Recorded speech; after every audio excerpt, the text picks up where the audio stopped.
Walking hand in hand on the ocean floor, down deep we wander. Louder we sing, no there is no cure in this together.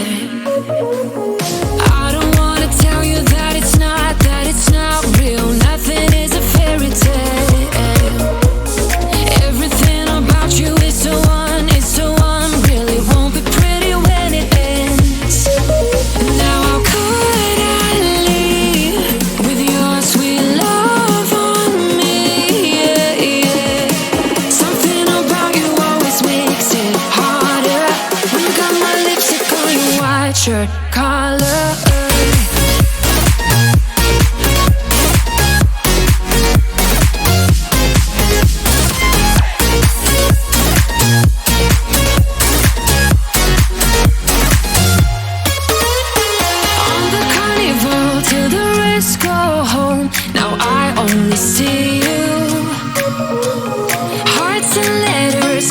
To the shore, we'll never grow old. I don't wanna tell you that it's not real. Nothing is a fairy tale. But everything about you is so unreal. It won't be pretty when it ends. Now how could I leave with your sweet love on me? Yeah, yeah. Something about you always makes it harder. When you got my lipstick on your white shirt collar.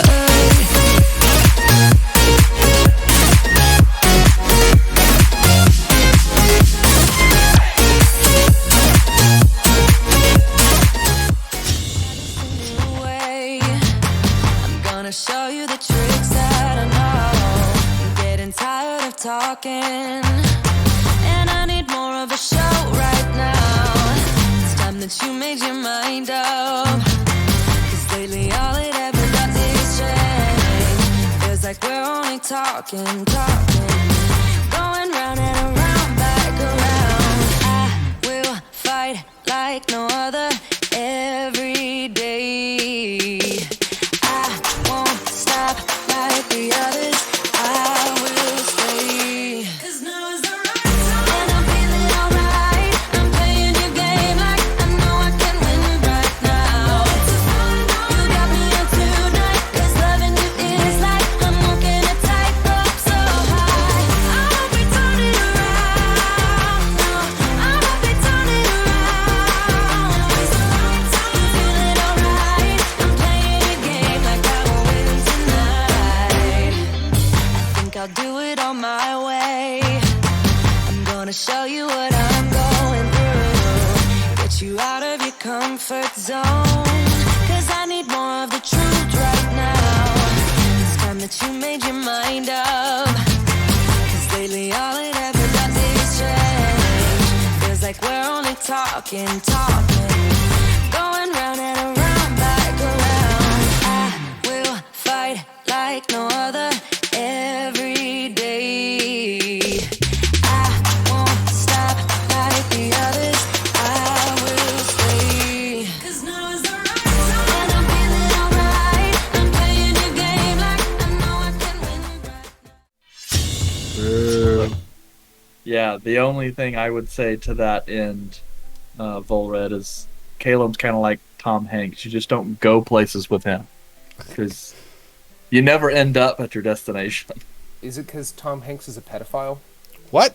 No, I was going to say because he always... That's like one of the common threads of his movies. But Castaway, that's what right-wing Falls, media is saying. The Terminal, where he never made it through customs.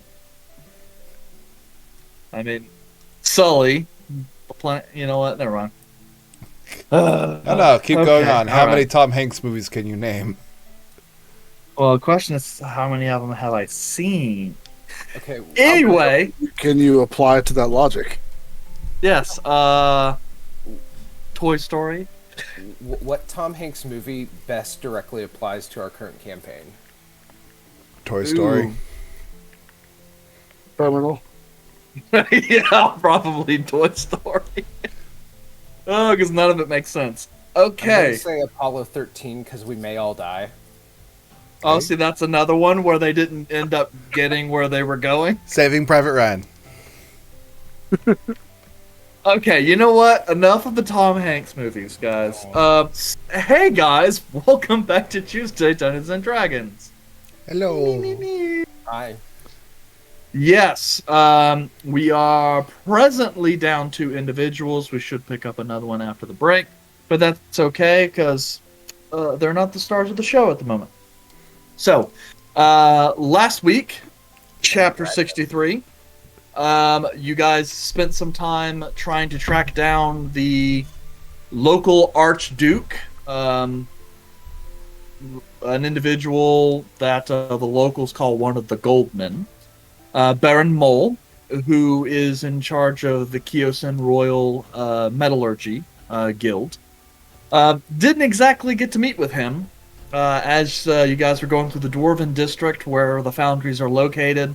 Spent a little bit time in a local bar. Turns out you guys were being watched. Some craziness went through there. Yandere spent some time in a brothel, however briefly. He's just kind of an in and out kind of guy.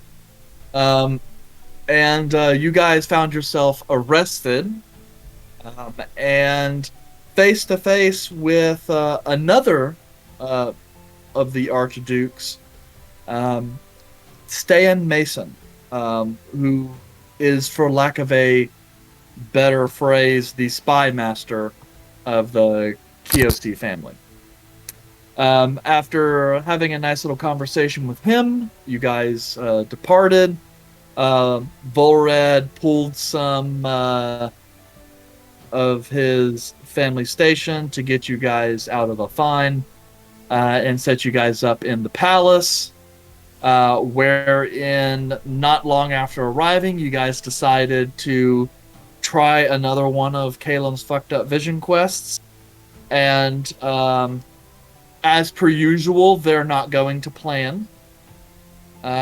We wrapped the previous chapter, some bizarre flashes of Vulred's memory regarding a particular incident that is believed to be directly resulted in his corruption, along with some other memories dangled in there that are somewhat unnerving and just create more questions. Because that's all I do. I just keep throwing questions so that way I never have to answer any of them. But Like you messaging us on Discord. yes. So, You guys get messages? they do. Well, some of them do.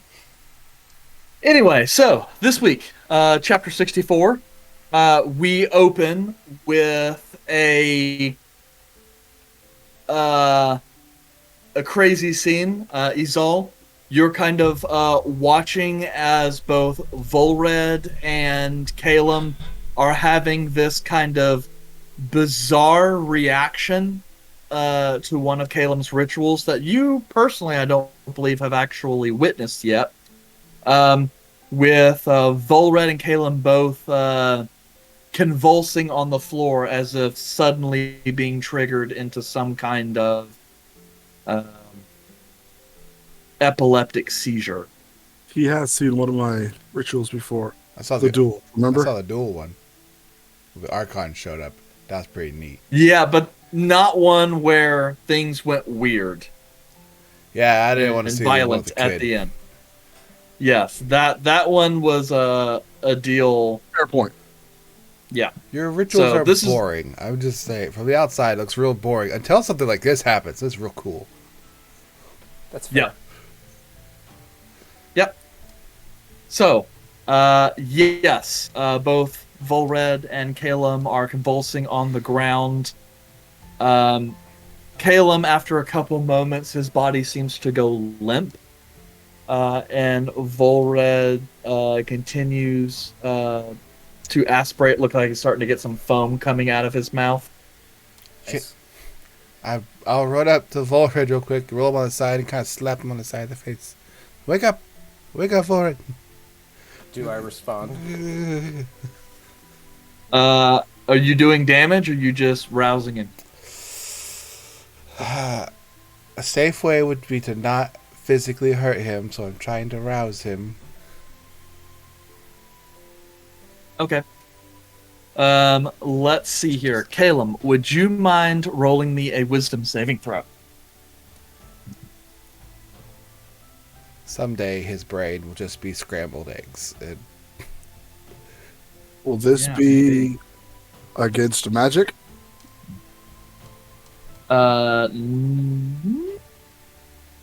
You know what? Yes, we'll say it's magic.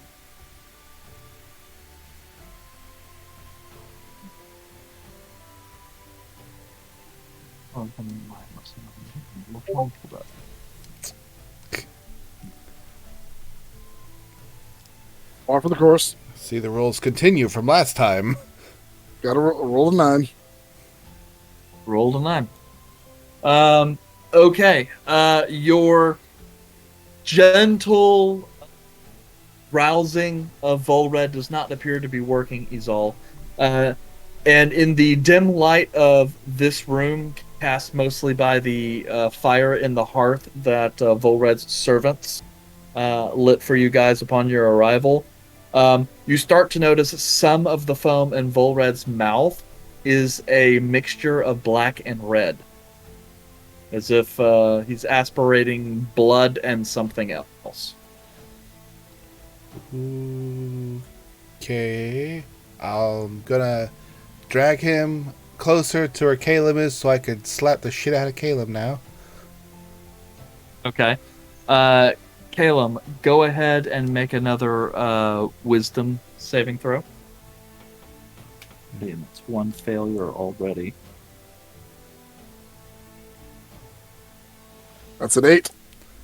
Going the wrong way. Go up. That's a good number. That's with advantage. Oh, We need bigger numbers. I've rolled 4 numbers and all of them have been below a 10. Yep. I have a plus Yep. 3. figure it out. Yeah, get your shit Or we'll together. both die. Yep. New campaign, y'all. Hi, don't look at me. Y'all will die. I'm good. It's Well- okay, so we can all be Ghost, and Yandre's just the alive one carrying us around. That would be hilarious. That would be pretty hilarious. But you guys can't die because Izal has no backstory really or any hooks in the campaign, so if you guys die, so does the campaign. Nah, they'll just play someone else and then I'll go meet them up in a tavern.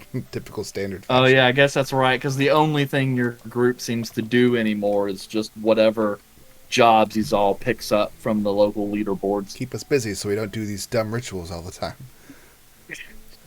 Okay. Does All right. do I notice that Caleb's like having issues, or is he just He is not convulsing. He appears lifeless on the ground.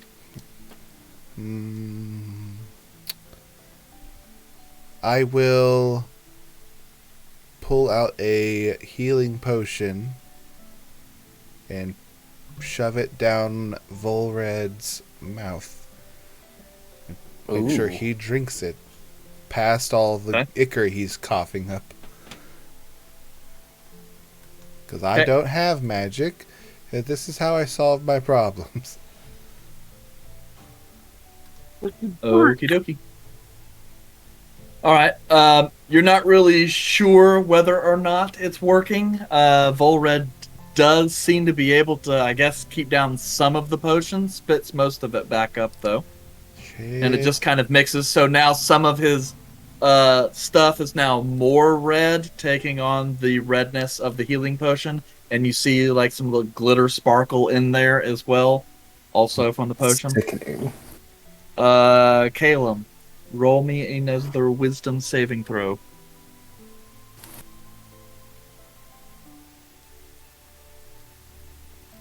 Alright, let's see what happens. 15. 15. Okay. All right. Izal. Vulred convulsion seems to settle for just a little bit, and you see Calum shift. At least letting you know he appears to still be alive, but still appears unconscious. Calum, if you would not mind. Let's do this. Yeah. 21. Okay. Really good. So I guess that means one way or another it comes down to one more. Okay. Vulred, his convulsing slows almost entirely. And as you're kind of pulling him over to the side to just kind of let the foam escape his mouth, he starts being able to take in breath again. You can kind of look, and his eyes are flipping around rapidly, as if in some kind of deep hallucination. He's still not mentally there, but he seems to be breathing now, which is definitely an improvement. And Calum, for better or worse, one final, if you don't mind.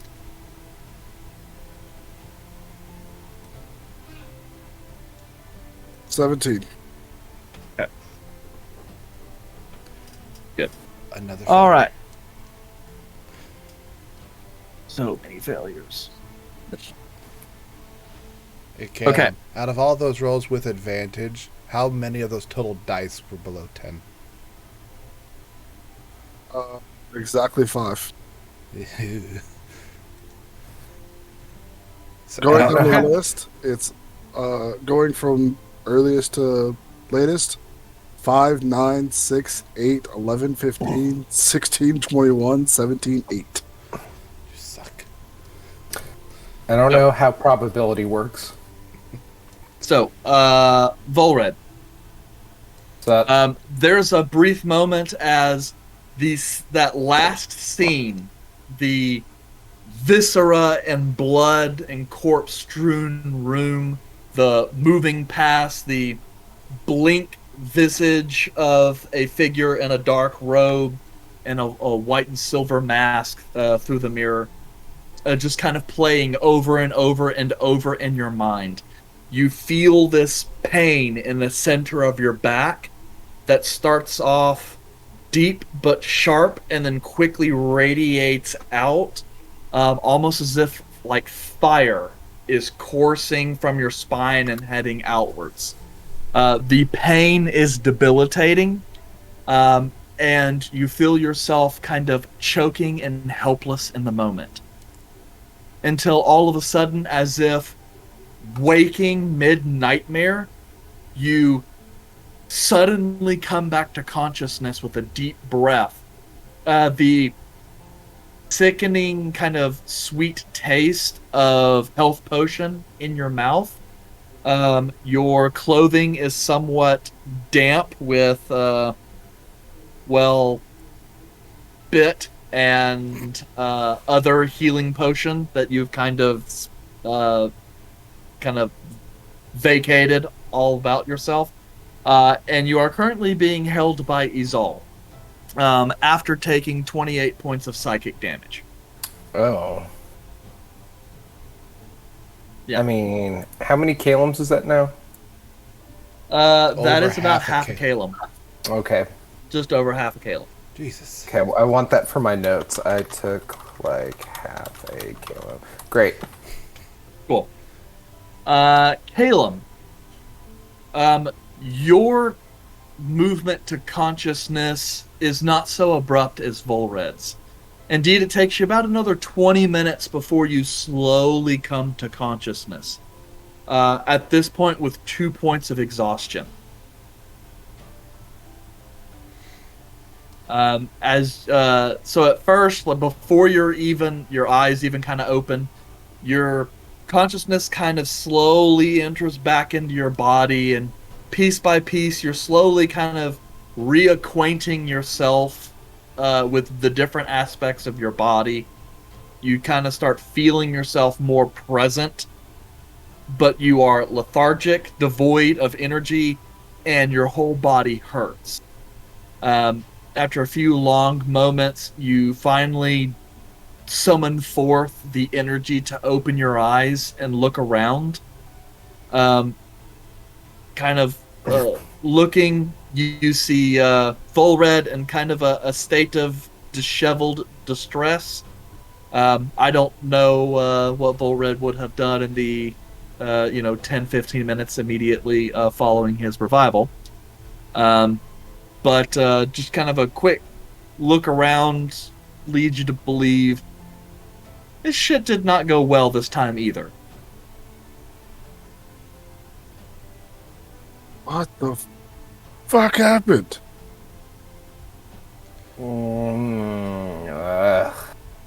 Quit talking so loud.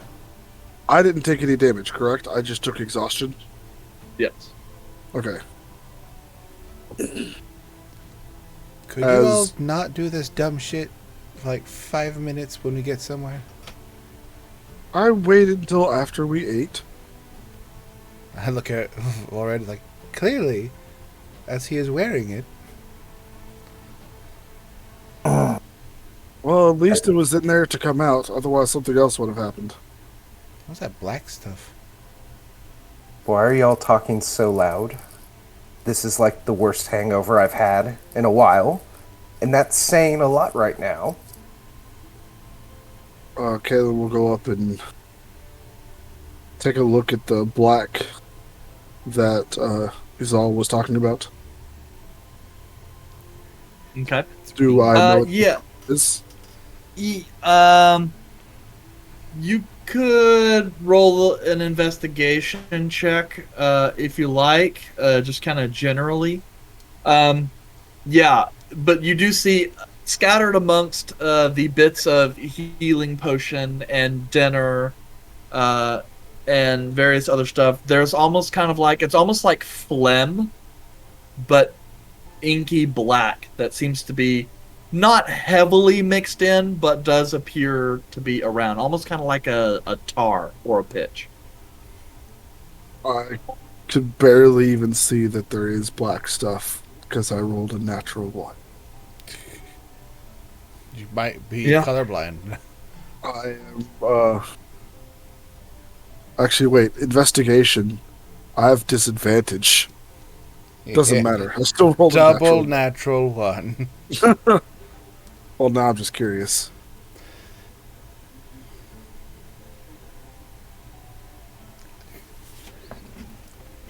Okay, what you'd see in your creepy vision this time? Sorry, Vulred. Didn't mean to volume.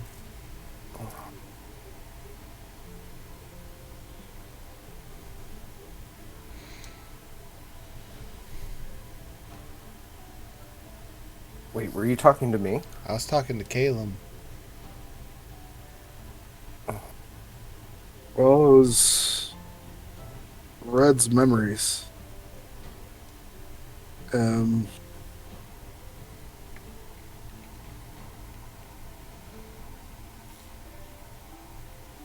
Since I cannot remember the entire sequence, Caleb will lay out exactly what happened through the entire events very sluggishly because he has 2 points of exhaustion, and try and fill in the gaps of what we have already been told. So, Izal, they recount the memory of Vulred and his sister making their way through some of the palace grounds, particularly the forest. The much discussed competition. They talk about the presence of a third figure, it seems, that appeared at the end.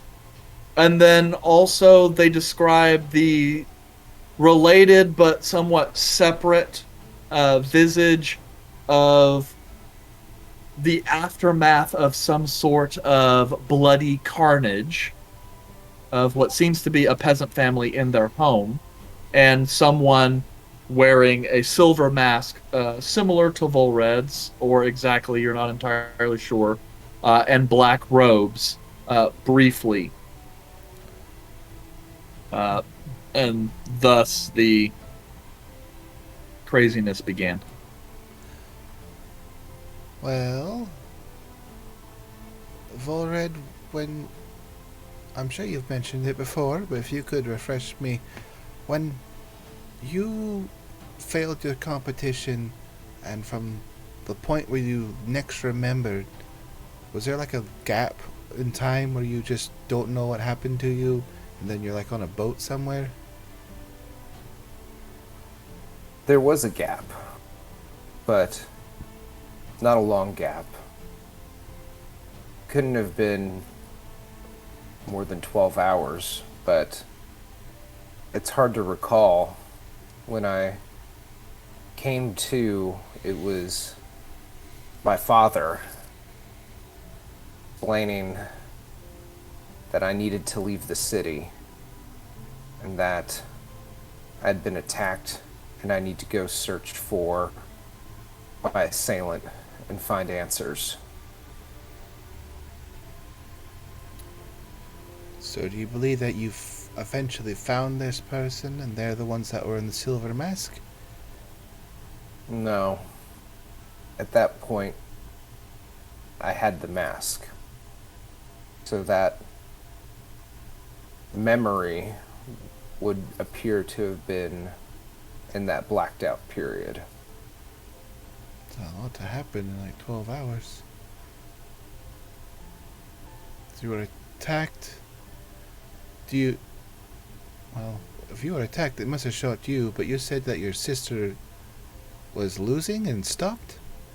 No. What it was, You pushed her down. I pushed her down. Kind of rude. That was well, she's a bitch, but I was in the wrong. I accept that. But as I pushed her, I went to make the final shot, and that's when there was a something almost like a pop in my mind. I don't know if there was that actual noise, but fading into a trance or sleep or just, unconsciousness, I heard muffled screamings, which I assumed were hers.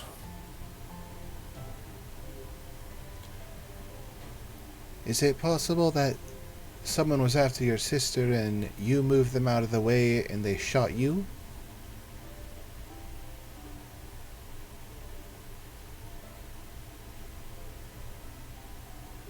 Possibly, but then I just don't understand how all of these pieces mesh together. There has to be more to it than that. It would be in character of my father to push me to solve the problem that you're involved in, but even at the time being, thrown out with no information, no resources, seemed rather odd. Did your father like your sister more than you? Probably. But it was hard to tell. There's plenty of people who don't necessarily enjoy being in the same room with my father, if it came to their own preference, let's just say that way. So, Do you he think treated... Do you think there Go was a ahead. sect out there that thought your sister would have been better to be the heir instead of you, given the things you've done. That could be true. But I don't know. I still feel like there's more to this. And I don't know exactly what these memories. There's got to be something in there that gives more information that I'm missing. Well, do another ritual. Come on, light the incense. Let's get going, Caleb. Yeah, No. no can do right now. I am really tired. That one took a lot out of me.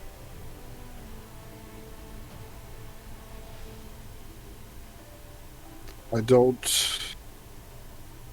don't know why these rituals are doing this. But the last two rituals that I did has severely messed up.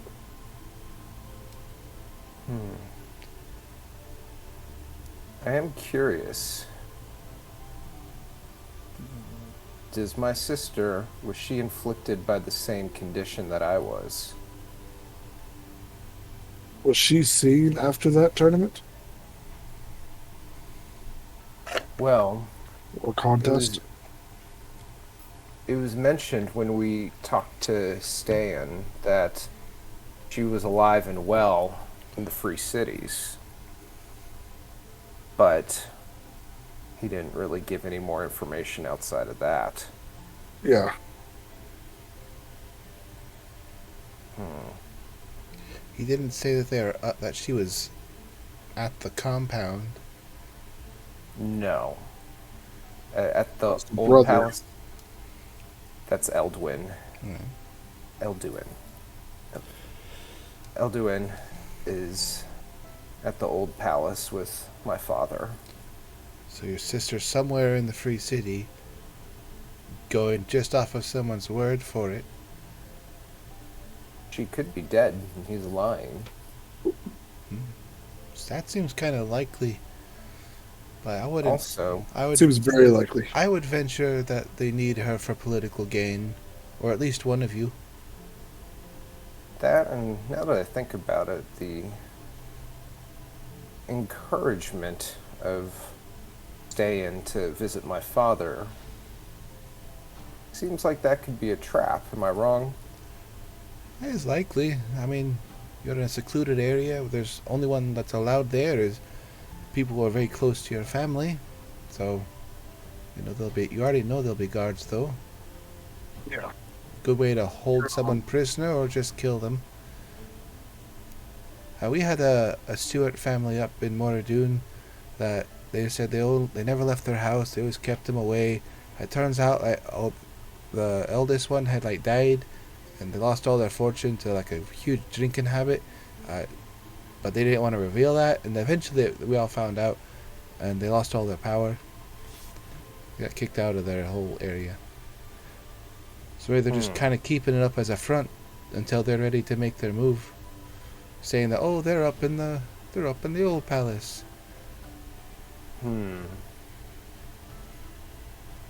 While meanwhile your sister's actually being held somewhere, potentially being, I don't want to say manipulated, but it's a very good option, especially if she didn't like you. And No, she didn't. Right now, either you're a backup if that plan doesn't work, or you are currently in the way and are at risk.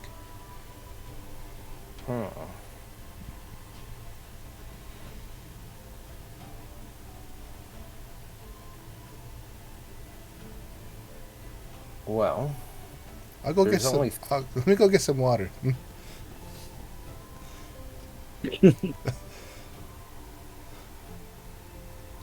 Caleb, are you okay?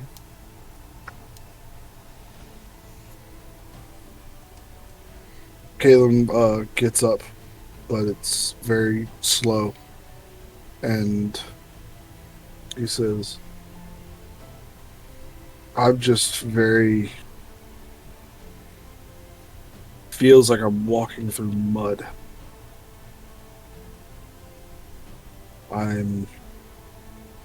drained, and I need to go to sleep. Quick question. I know that was Vulred around for the last issue that you had. I can't remember if I was actually there or just, me watching. No, you, Rab, were present watching him and his side thing. Okay. But yes, if I recall correctly, Calum mentioned that there were issues. Yes, I mentioned it because Yandere said that I died. Yep, that's right. Okay. I was planning on saying something anyways, but he just that and the fact, you had to do that because he's all would have been pissed that you were late for the portrait session, and you better have fucking died or else. Or else I'll kill you myself. But, yeah. I did die. Thank you very much. Prop up the corpse. Let's go. Paint over. Make it look pretty. Yeah, too bad Yandere's not here right now, because we could ask him, so, from a 0 to 100%, how much, death do we smell, approximately right now? I smell like daisies. So I guess, back in it, I'll ask Calum, is this what happened the last time? Not exactly. Last time what happened was I felt like I was pulled into another vision and then attacked through the vision. This felt like we were delving into something full of traps and we just got hit. So it was less like I got pulled into another one, more like I ran into a trap. So are you saying there's a trap in my mind? Saying that there are memories that are blocked, and the safeguards is what hit us back. So yes. Yes. In a manner of speaking. As bad as that is to say, that is the only way I know to describe it at this point. As the memory faded and before I came to, I felt the power in my back, the curse, I guess. Yeah, and Vulred, as you kind of reach, the skin beneath your fingers feels really tender. But wait, beneath Was my back? Yeah, as you're kind of reaching back to pat your back, okay, your skin feels tender as if it's... Because you're like the skin beneath your fingers. I'm like, I have skin under my fingers. Sorry. The skin on your back that you are touching is feeling really tender. So I'm when just you gonna apply kinda, pressure to... and kind of just whip my shirt off and turn around Calum, how's my back look? Your foot looks great. What you guys see as he kind of turns around, there's this kind of very thin slit of what looks like black necrotic flesh, and then spidering out about 6 to 8 inches from that center are these deep black veins all through his back, kind of in all directions. All right. That's not fun. What do you mean not fun? I put my hands together, I use minor illusion, and I make a crude image of your back, it's like this, only less pixelated. There's little black veins going there. I see it, and I'm just like, no. So I'm immediately going to put my hand to his back. Ooh. And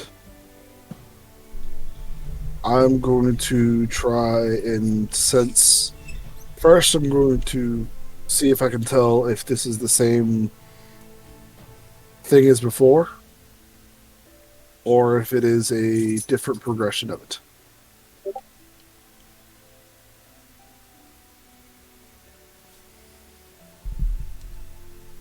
Okay, I was like, what the heck was that going on?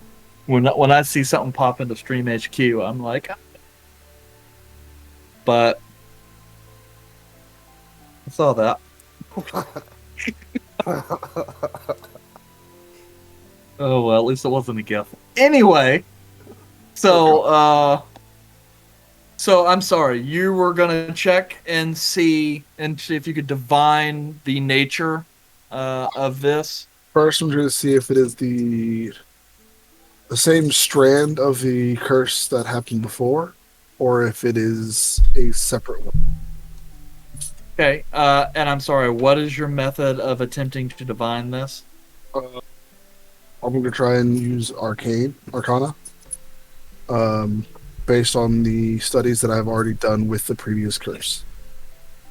Okay.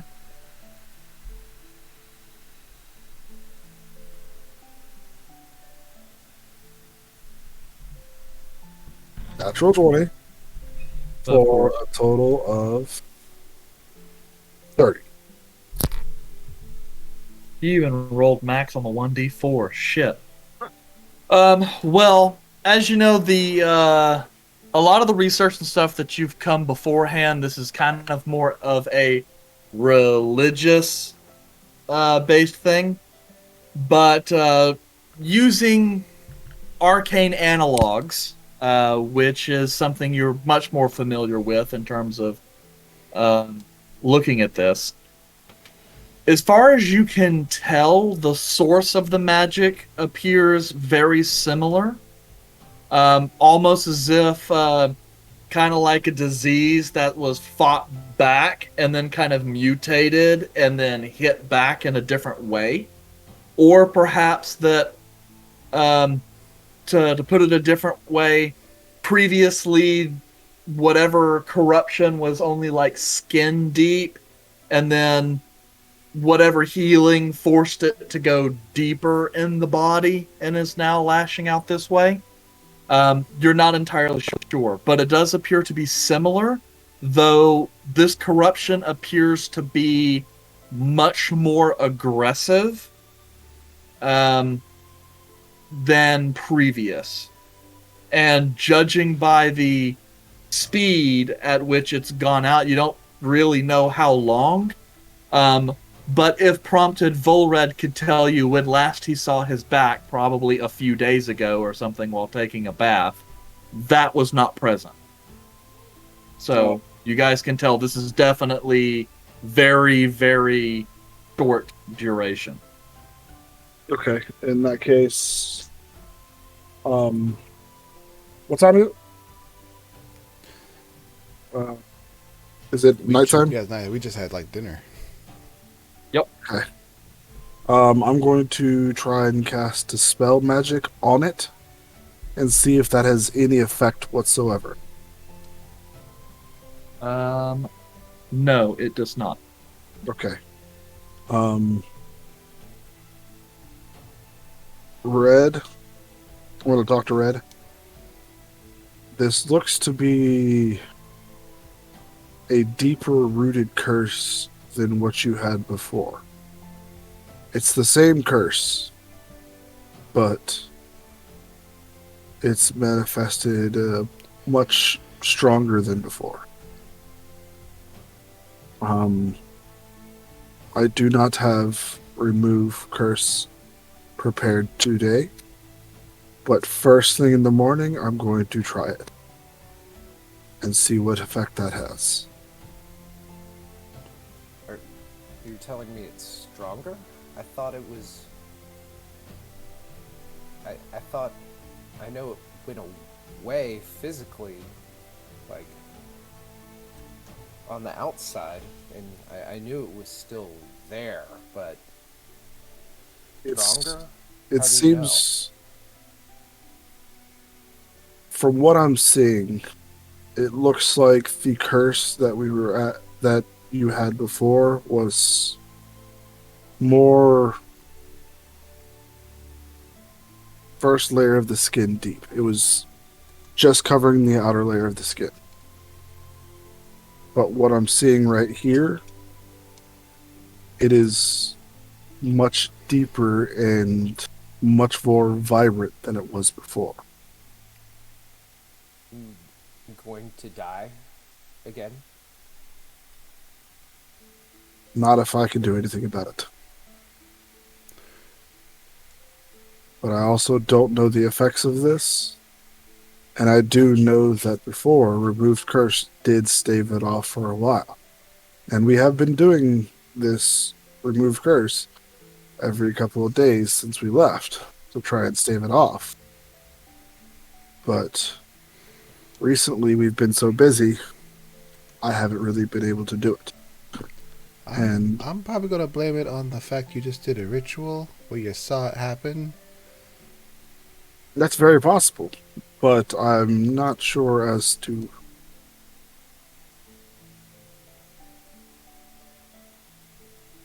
I've never had these effects go this way when I've done a ritual before.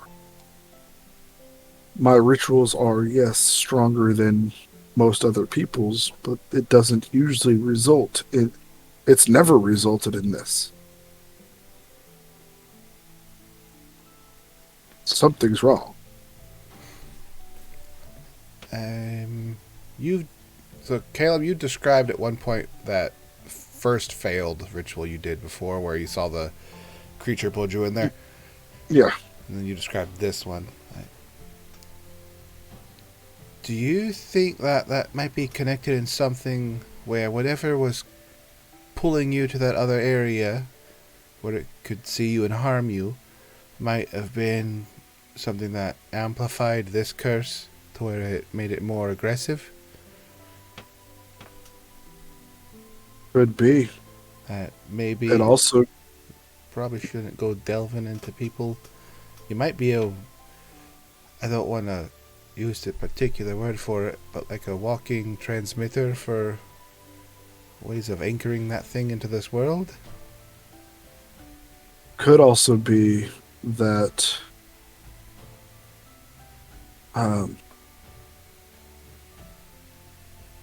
whatever that being is, it could have laid those traps. It could have nothing to do with you, Red. It could just be the conduit, me. I don't know. Vulred is just kind of sitting there, clearly disassociating for a moment. Isn't this where you nerds usually go looking for a book or something? Where you hide away for like a week, looking at stuff to find out answers?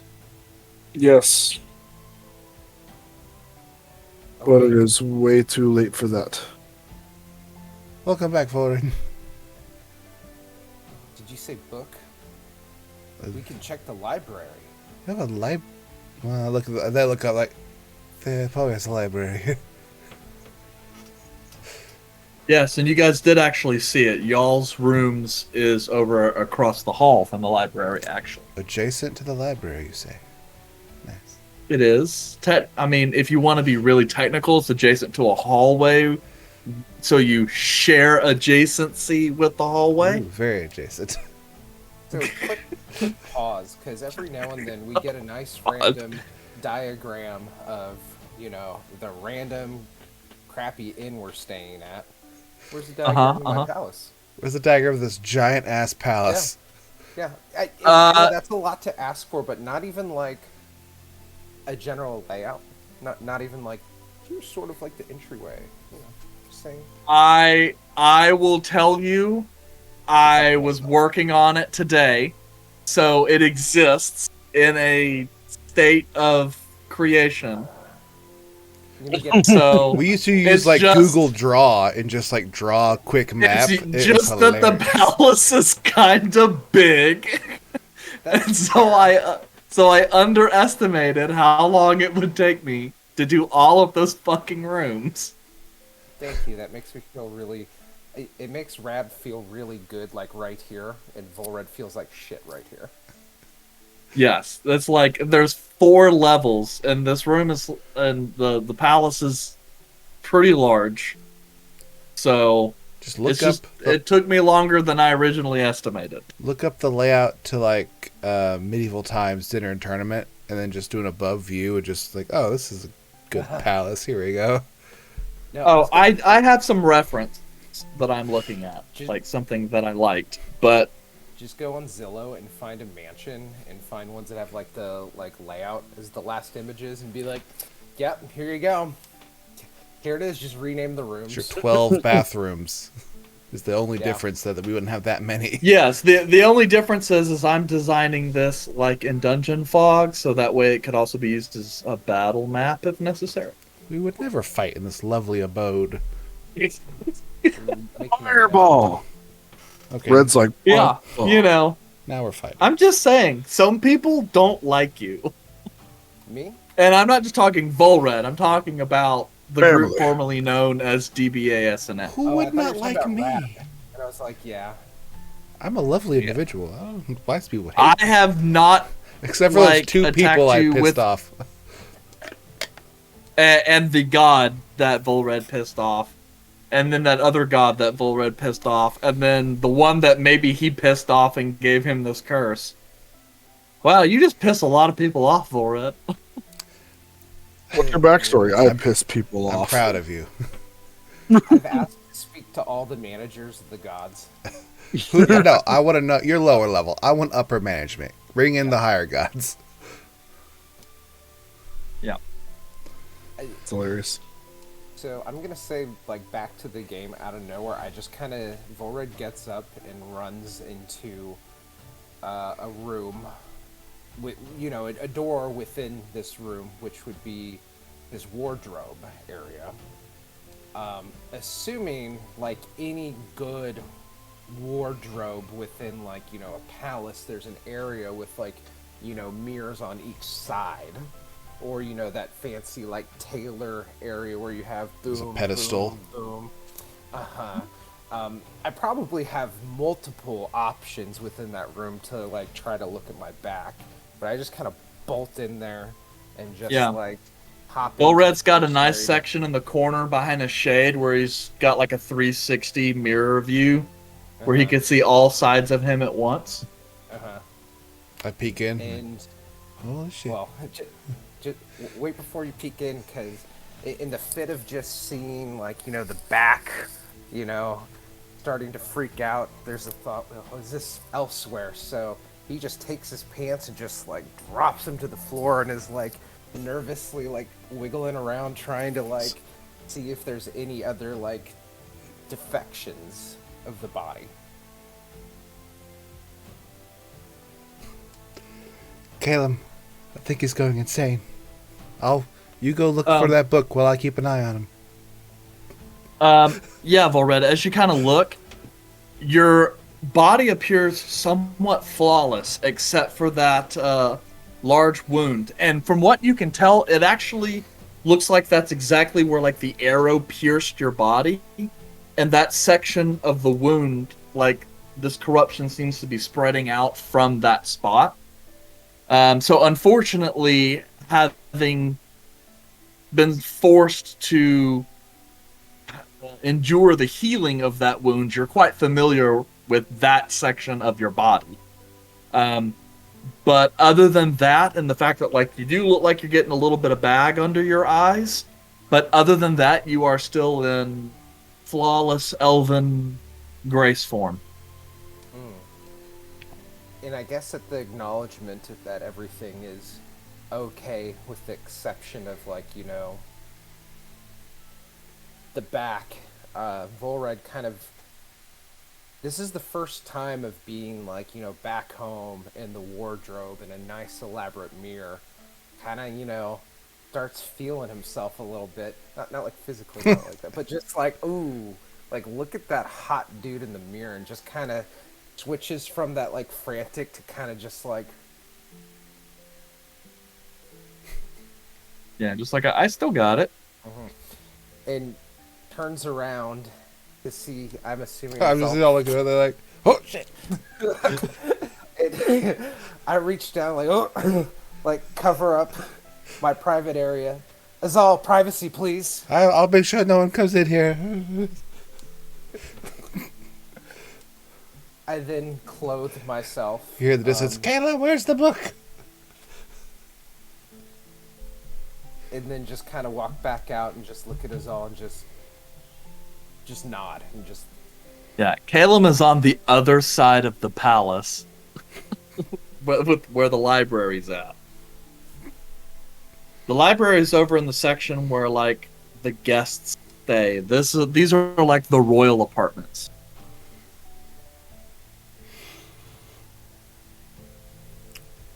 I should go to that library.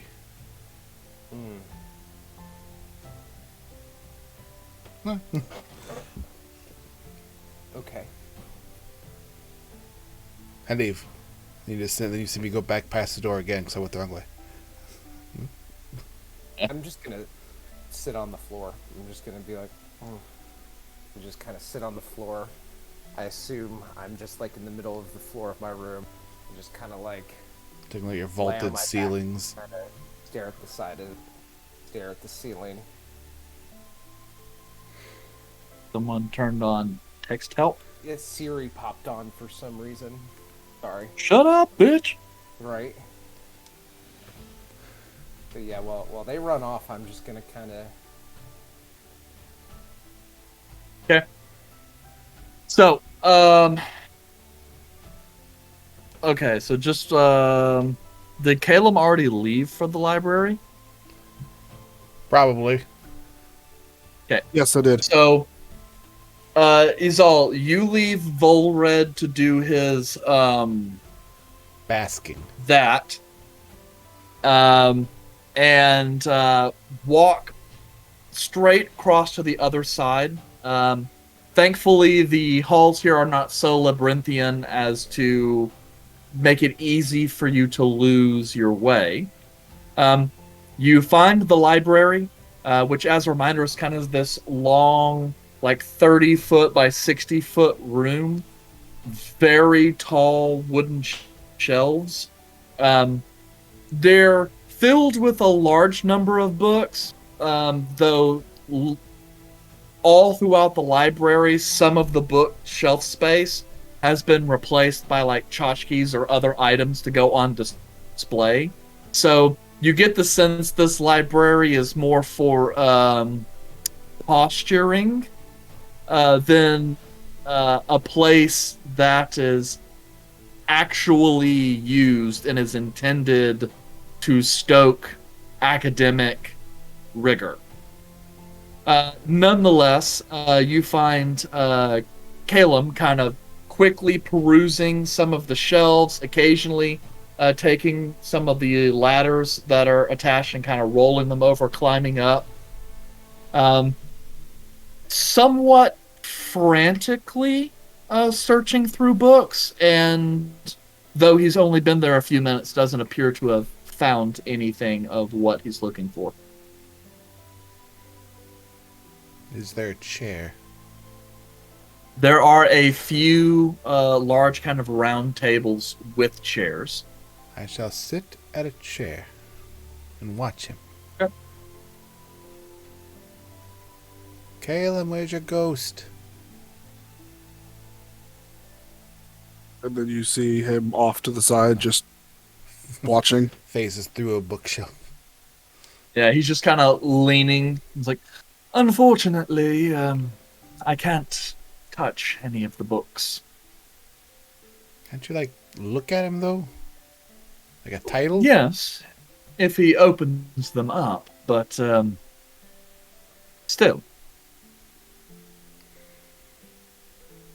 I mean, we may be able to telepathically communicate, but he hasn't taken the time to tell me what he's looking for either. He seems to be. Looking He for a seems to book on get the it this way. gods. Oh. Well, what pantheon in particular? Old, ancient, elven. Specifically, I am looking for... I mean, are you looking for a book on the Akari pantheon? Yes. Okay. Oh, well, all right. I shall see if I have anything. And then kind of wanders away now that he has something to do, and then kind of looks over at Izal. You can read too, yes? Oh, I'm real good at it. Well, anyway. And then heads off. Roll me an investigation check, Caleb. Do I get advantage with Malor helping me and disadvantage from exhaustion? I am rolling separately for Malor. So I roll at disadvantage. Correct. Research while exhausted. Damn. 21. Where was that earlier when Vulred was dying? Again, Yeah. the second time. Because these rolls wouldn't have helped him the first time he was dying. No.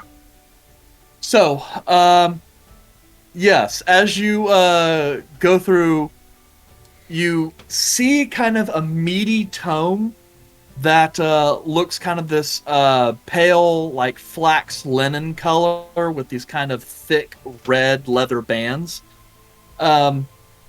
You reach out and grasp it, and as you do, you hear Malor shout from across the room, I think I found something. So we both found two separate books? It's what it seems to be. Then I will grab mine and I will go over to Malor and see what he found. You do find Malor, and as he kind of gestures, hopefully this helps. As you do, it's a much thinner book with kind of a cloth cover. As you pull it out, this is more a collection of stories and fables that are kind of more like a Sunday school version of some of the gods. Doesn't appear as though it will have anything you need, but... Thank you. I'll grab them both. And as he kind of sees you kind of slide that underneath the big tome you have, he kind of walks back and goes, oh, I see how it is. Well, You did help. if I had my body, Caleb, I could show you all manner of spells that would make this sort of thing a trifle. Yes, and we are working on that one step at a time. Okay, so you come back to the main table, and Vulred, are you continuing to appraise yourself? You are worth 50 gold pieces. I think it's priceless. I was once told that one of my abs was worth at least 75 gold pieces. It Damn. was probably a joke, but what do you think? And I lift my shirt up. Like, which one do you think is the best one? I'm staring at Vulred, like I'm reaching towards Caleb and the books, and I grab the child book and I put it up in front of my face, like, oh, I gotta read. I'm just gonna read here. Oh, that's saying something. You're not really Izal's type. Hey, Vulred's hot. Not my body's That type. is You true. can still be hot and not be someone's type. Yeah, that's very accurate. That tracks. Yeah. Yeah, I'm just saying. Vulred has different curves. He's not. Doesn't mean you can't respect He's them. not 6'8" and built like a shit brick house. That's true. But then I just put my shirt down as that was more of a rhetorical question / joke that I kind of laugh off. Ha ha ha. I get that that's a joke now. Yeah. And then I guess since you referred to shirt, did you hike up your entire robes, or did you switch into more comfortable evening wear? I revealed myself somehow. You know what? Yeah, I changed into evening wear because I mean, let's be honest. I got back home to my wardrobe, right? So, Yep. And um, yep, Only and makes now you're sense. just sitting here looking at this going, why did I ever leave home without you? yeah, yeah. So I, at this point, like, even though the whole like fear of, what's happening to the back, there's still that like, excitement of like being back home. So I've switched into basically some fancy-ish, let's call it like pajama evening wear. Like it's not necessarily like pajamas, but it's like you like when the Kardashians are like wearing something that seems like silky, like athletic wear, or Yeah. some rich people sort of thing. Like a- It's basically a really nice Adidas tracksuit. Made of silk. Yeah, made of silk. So yeah, that's kind of the vibe. And it's a light blue color. I'm not sure if that matters to anything, but That's just gonna be really- important for drawing purposes. When we get Yeah. we get nighttime Vulred. We'll sell so many toys. Yep. So many toys and so much artwork. I mean, before long, we'll have the Vulred calendar. That's true. Actually, no. We have enough artwork in general to do a 2023 calendar. Okay. I would know. I've done calendars of my dog before, so like it's not that hard. You see your dog every day. Well, I know it's not for me. It's It's for the dog. for my mom. Oh, okay. Yeah, it's for the dog. No, it's for my mom who loves my dog a lot. So I do also take a lot of pictures of my dog. They use a lot of bold print in this Who book. doesn't? I think this is a child's Books book. you can find. Why'd you grab the children's book? I was reaching blindly, and the other one was really heavy when I grabbed it. Did you just complain about something being heavy? I was comparatively to this one. I just hold the little book up like. It might not be impossibly heavy, but you can still tell the difference.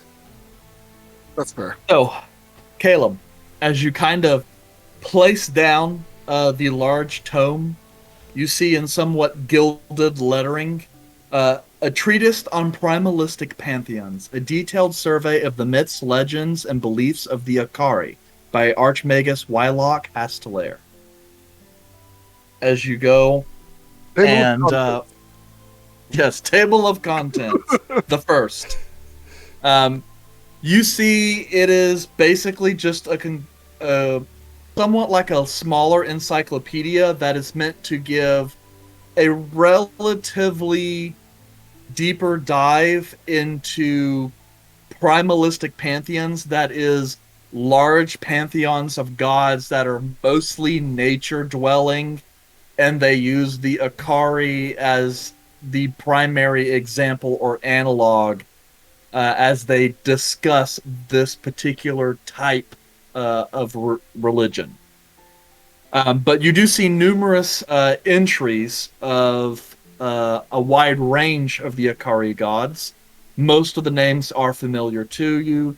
Some of the other ones you can recognize as lower primalist spirits, kind of like the local gods that might rule over certain regions or locations. Those kinds. Similar to like Elenath. How many pages would you say this book would be? At least two. It looks maybe more like 500 or 600. It's hand scripted, and so it's got those kind of bigger block letters. That means that like You can actually read through the page really, really quickly because the font's like really big. Who was the book dedicated to? It did not have a dedication. What? In a first edition, really? God. What year was it published? Like, is this new? Is this old? I'm going There's no to. ISBN information. Well, it could be I'm outdated going then. to go to the god that I'm looking for Is there no Dewey Okay. Decimal System? and see No, how much basically, information it has on Cavil. yeah, no, Vulred. This library is pretty much they just shove books on the corner and they just kind of rearrange them into whatever looks nice. It's an So- aesthetic library. I was actually asking because I've never touched any of the books, so thank you for answering. Yeah. But yes, Calum, near the back of the book on a particular section where they're referring to gods that represent, the darkness in nature versus the darkness of mankind, you see an entry for the dark god Cavail, wherein he is kind of depicted as this dark entity with large, black robes, the white face that you're familiar with, and the chains of, the instruments of his destruction and chaos. Standing on a mound of bloody corpses and all that fun stuff. That guy looks metal as shit. Hey, Red? Does this look familiar? Do I recognize it? The figure seems somewhat a more caricatured or third fantastical renditioning of the figure that you saw. This individual just wearing long, kind of black robes that just kind of spread out into eternity with just the singular white face. That darkness kind of stretches out into a mass of carnage and death, whilst all sorts of demonic and devilish beings seem to be rising out of like red smoke and stuff. Perhaps the blood of victims being used to consecrate and form the bodies of new demons. Really kind of dark iconography. But as you're kind of flipping through and stuff, you do see another intro area that depicts a much more human-like visage with these kind of long, like dark gray or black robes. And replaced from the simple white mask, you see one that looks more like white or ivory with some silver traceries. Somewhat much more similar to the mask that you bear, though the patterning on it is different. Very Well, then. Death Eater from Hogwarts kind of style. Well, that's a Death Eater. That's cool.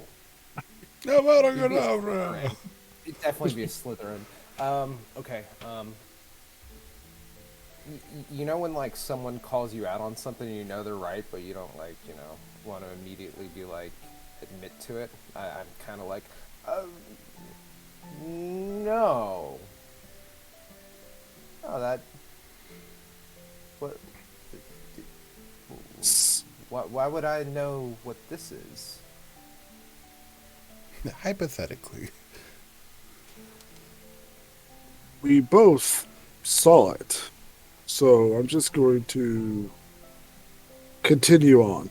And I'm going to tell you what this says.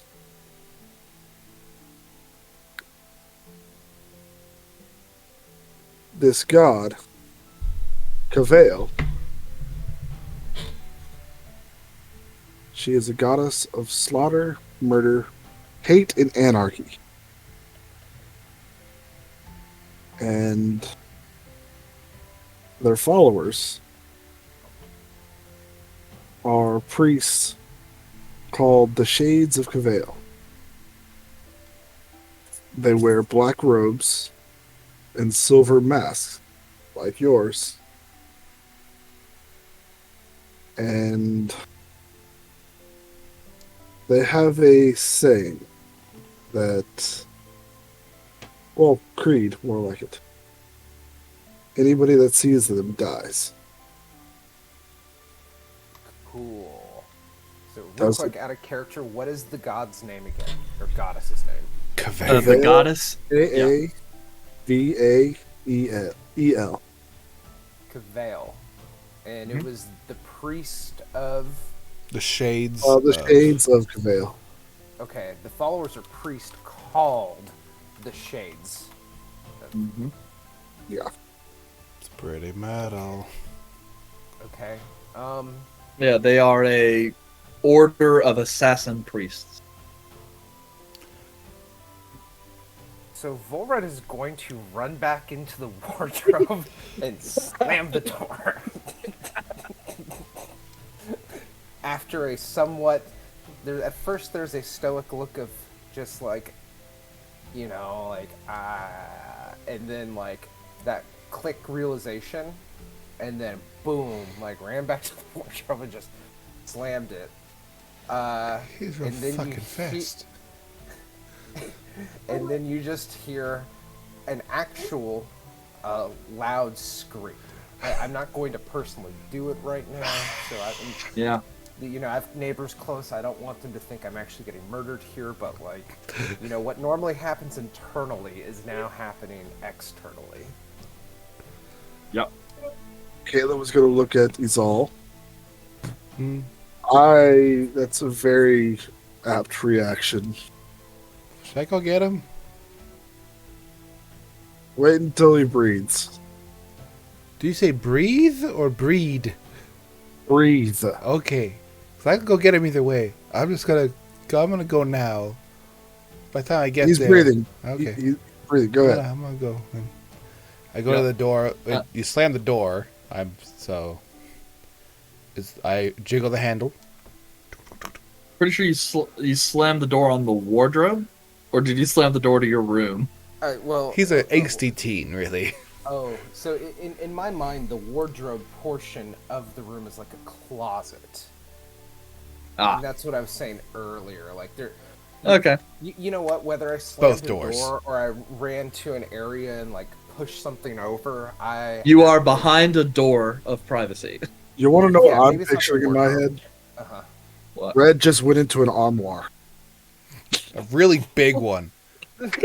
Lying He's going the into his wardrobe. panic room because he is panicking. Anyway. I go to the bedroom door, jiggle the handle, open it. He's not in here. Like, oh, he's in there. I go to the wardrobe. Go to the door, jiggle the handle. Is it open? If you lock a wardrobe I don't from know. the That inside. depends, A, whether or not he's got a lock on his wardrobe / bathroom door, and whether or not he locked it. Vulred.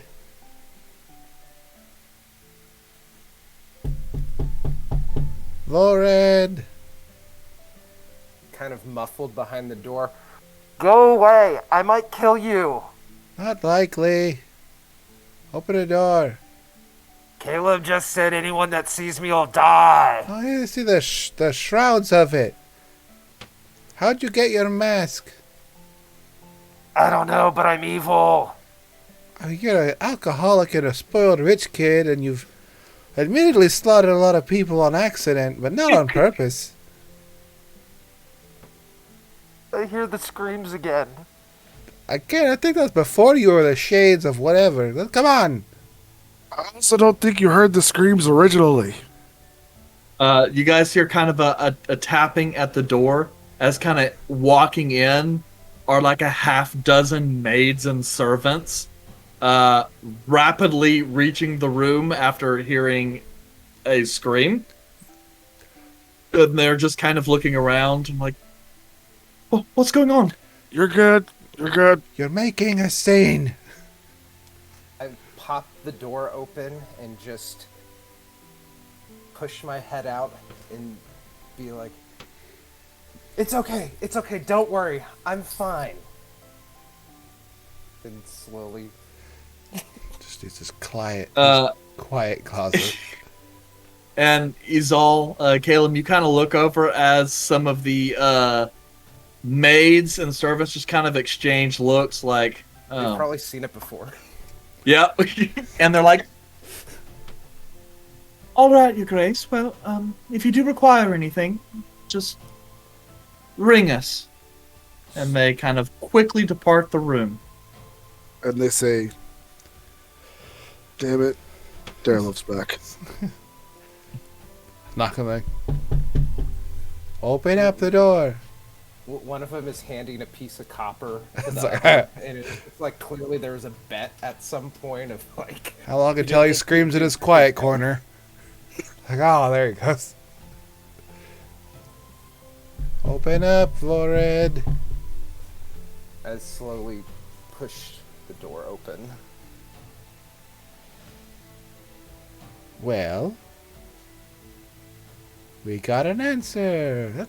We should celebrate by not running into a room and screaming. To be fair, Red, what I said was that they like to kill anybody who sees them. I think you were a target. Did you see them before the competition? I don't know. I thought you were saying I was indoctrinated and shot with the arrow and became one of the priests. That's an option. Don't know. We haven't gotten to that part of the book where it says how someone becomes one. If it's even in the book. If my memory's correct, I was in the same room as Cavale. One of the shrouds? Or maybe, I don't know. Why? It must have been a shroud. I mean, I don't know. Because this would be like the fourth god you've been in the presence of. Yeah, which I mean, at this point, I mean, I guess who's counting? But I was. This would be the fourth one. brag about that. Did I kill them and take the mask? Very possible. But they're known to not leave any loose ends. And if they saw you again, doesn't mean they wouldn't try and find a way to kill you again. Can you give us a... Just think really hard, maybe? What was the order of operations? Which happened first? Sleep on it? I mean, it would have had to have been after I was shot, because I'd never seen that mask before. I saw the mask in that second memory, and I had the mask with me as I departed. As I departed Kyosa. Unless I forgot about it and had the mask hidden somewhere. But I don't know. But wouldn't someone have recognized this mask? I mean, we've traveled all over. Probably only some type of crime organization or a religious cult would recognize it, considering you don't leave witnesses. So it's kind of the thing, you're lucky if you've ever even heard of the situation. But Yes. how many goddesses of slaughter and murder and hate and anarchy are there? Like in this cup, like there's a whole bunch of them, depending on how far you go. Yeah, that's a valid point. Those are very popular subgroups. There's like 4 that I can name. Name them. Name them. Groomish. And let's do this. Insert name. Groomish. You've got Cord. It's one of his lower subsections. Yeah, well, the Axel was kind of in there too, but it's more of a... I feel like I might have learned this in school, but I have a confession. Yeah. I didn't actually learn anything. It's not a confession. That's we kind of figured. But you can read and write. That's something. You've got the basics. So you knew this whole time I didn't know things? You're using a lot of big words that didn't always fit. Yeah. Well, you know what? At least I'm around people smarter than me. That's good. You know what? Is that why we kicked out Arthur? You're around people that care. Oh. And then I just start crying. Ooh. Oh, that's not a good look. I mean, Not like ugly cry, but just like, okay. some dramatic, like, movie sort of tears, like the single drops on each side, just like. How does he even cry aesthetically? That's not fair. It's like Twilight. I'm just like gleaming, How? sparkling. Okay. I don't know what to do. This information does give answers. Well, it prompts more questions, but it's more to go off on than just my family. Yeah. I'm curious The connection is weird. as to where they might be based from and how you would have seen them or come in contact with them. Because I think if that's acting up like it is now, we might have a timeline on our hands. Quick question for DM, because I didn't have this specifically in my notes from the last session where we, went over the story, but part of me thought that the person with the mask handed me a mask, right? Was that part of it too? No, I mean, you had a fleeting moment of holding the mask in your hands. Got it. Okay. And you do vaguely, you can't necessarily see it, but you do vaguely recall the feeling that someone else was present. Gotcha. Just kind of putting yourself back in the context of that moment. But it wasn't. And like yes, here. yes, Okay. but That I know of. but that is somewhat kind of as you remember it. Like if you say, "Oh, someone gave me this mask," it's like even if you can't directly remember it in your head, you're like, "That sounds correct."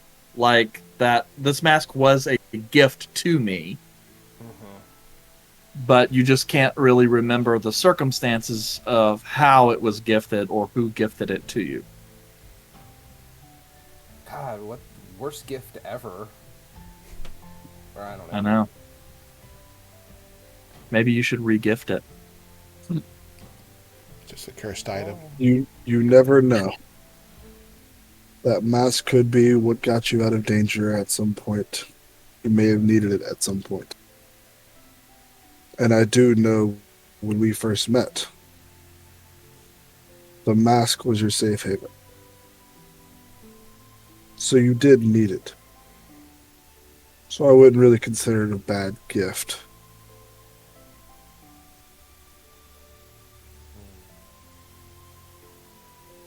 There are some unfortunate circumstances around it. But the mask has helped you through a lot. It served its purpose. Question for Eric. I know this city itself is very, industrial. Would there be any sort of scholar in the city, like, at all? Or a person who might know more about... Well, as you are aware, most of the religious institutions are no longer present in the city. What happened? Oh, geez. Yeah. What could have happened? As referenced by the fact the religion section on my notes about the city is blank. He's like, time to fill this part out. Wait a second. No, I don't. It's blank. Yeah. Shouldn't it say that religion was outlawed? Well, I mean, that's how Vulred sees it. That's true. Yeah. But you are aware of a place called the Elemental Emporium, the lone magic store in town that supposedly is run by a guy who is a bit of a scholar in bizarre knowledges. Though you yourself have never really had cause to seek him out. But he is someone who comes to mind.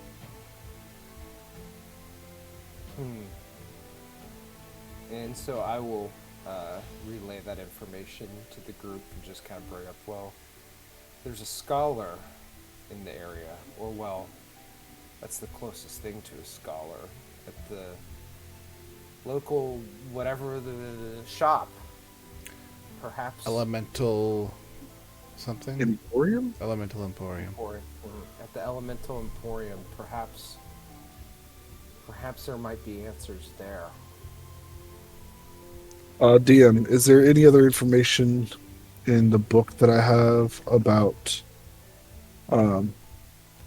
this deity, or is the notes that I already had received the only ones that are in there? No, you as you kind of go forth, like I said, most of this is kind of using these gods as kind of a case study to perhaps explain and thinks of these guys as sort of archetypes and why these archetypes are important.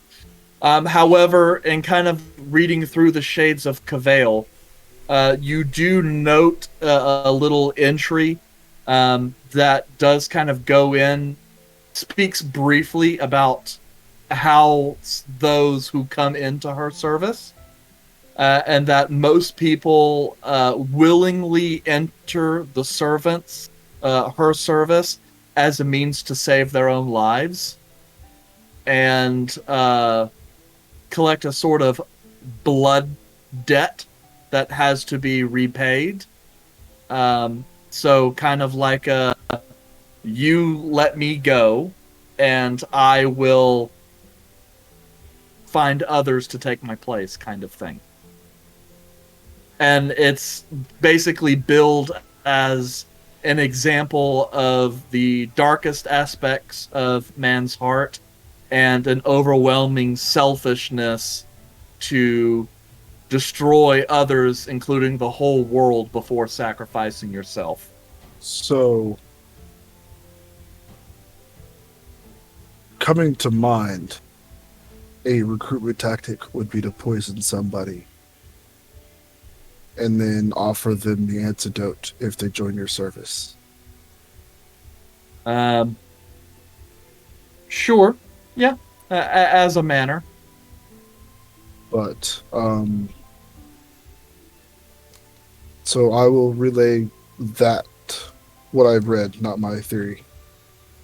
And then ask Red, do you mind if I keep this book?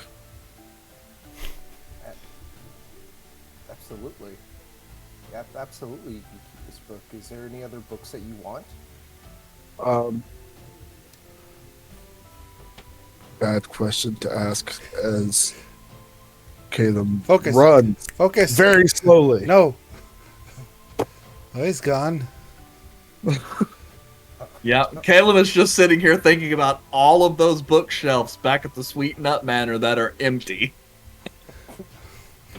So, yeah, he runs as fast as he can at 15? Yes, 15 movement speed. Get old. All the way back.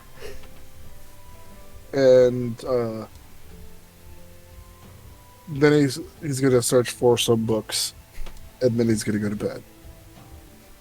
He just sleeps in the library, That's exactly what he's gonna do. Make a Curl. bed out of the books. curled in a comfy pile of books. Like, Okay. oh, All right. you So- found out where your curse is at. Oh, a child. Don't make fun of Hello. Kilmo that way. Wow. That's rude. He's too hairy to be a child. Okay. You guys awake the following day on the 18th of the day of the first seed. Since you managed to have a long rest, Caleb, you can knock off a point of exhaustion. Yeah, I'm back to normal speed. Vulred, your sleep was somewhat uncomfortable as it was kind of your back kept hurting throughout the night, so you would have to wake up every hour and a half, 2 hours to shuffle your position and get comfortable again. But upon inspection, the corruption does not appear any worse in the morning. And as soon as I wake up, I'm with my spells changed. Red, do you mind taking your shirt off for me? Of course. And then I'm going wait, to. that's more of a. That's the jacket part. I'm still in my. You know what? I've probably changed into another like pajama option. Probably. You sleep in layers. You sweated a little bit too much last night. You got to freshen up. Yeah. No, this would be like more of a shirt, so it'd be more of like a. Then he's going to inspect it and see that it's about the same. And then going to cast Remove Curse. One sec while I check something on Vulred's character.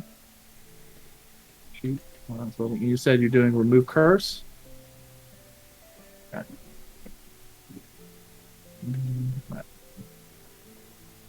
Okay. And you both So, pass out. you kind of reach out. You don't place your hand on the corrupted flesh, but just kind of over it, and just kind of release the energy in.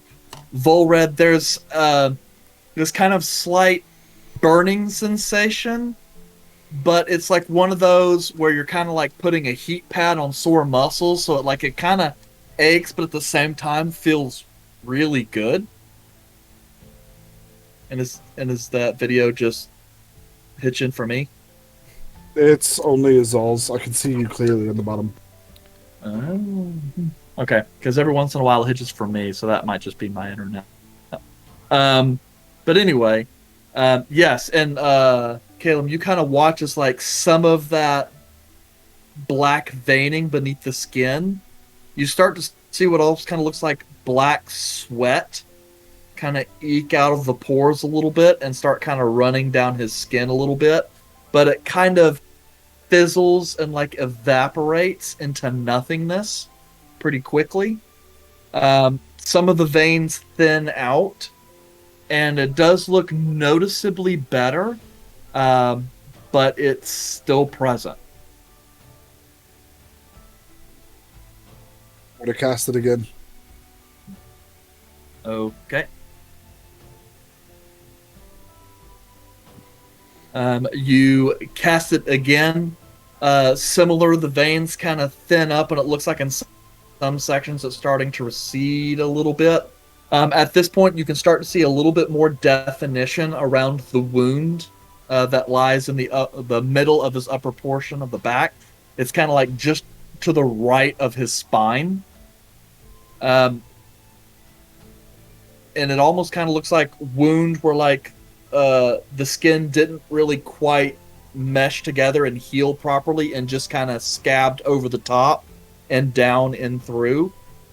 So it's kind of like crusty and hard looking, as if that flesh is almost kind of calcified a little bit. All right. So again, But 4th level. again at 4th level, as you go to cast, a lot more of the veining kind of comes through and the color lightens, You can still see it, but the veining looks more blue than black. And mostly all that's left is just like a little bit of discoloration of the skin around. Definitely still present, but appears as though it has dramatically improved, and Vulred no longer feels pain there. I'm going to do it again. And this time I'm going to use the Ion Stone to capture back the 3rd level spell slot. Orb of power. Yeah. Pearl of Power. You have It ion? used to be an Ion Stone. Whatever. There is one that does it, but that is a different magic item. Okay, gotcha. I'm using the orb that I have. Satchel. The Satchel of Power. I hate you so much. I'm so glad you guys didn't make it in to Elestri. Put that to bed.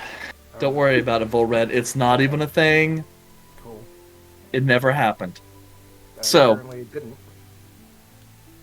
There's no evidence. There's a song. Anyways. And 2 witnesses, but it never happened.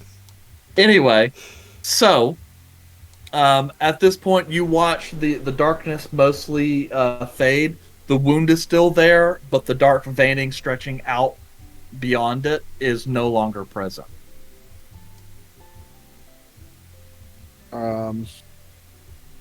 So it's still there.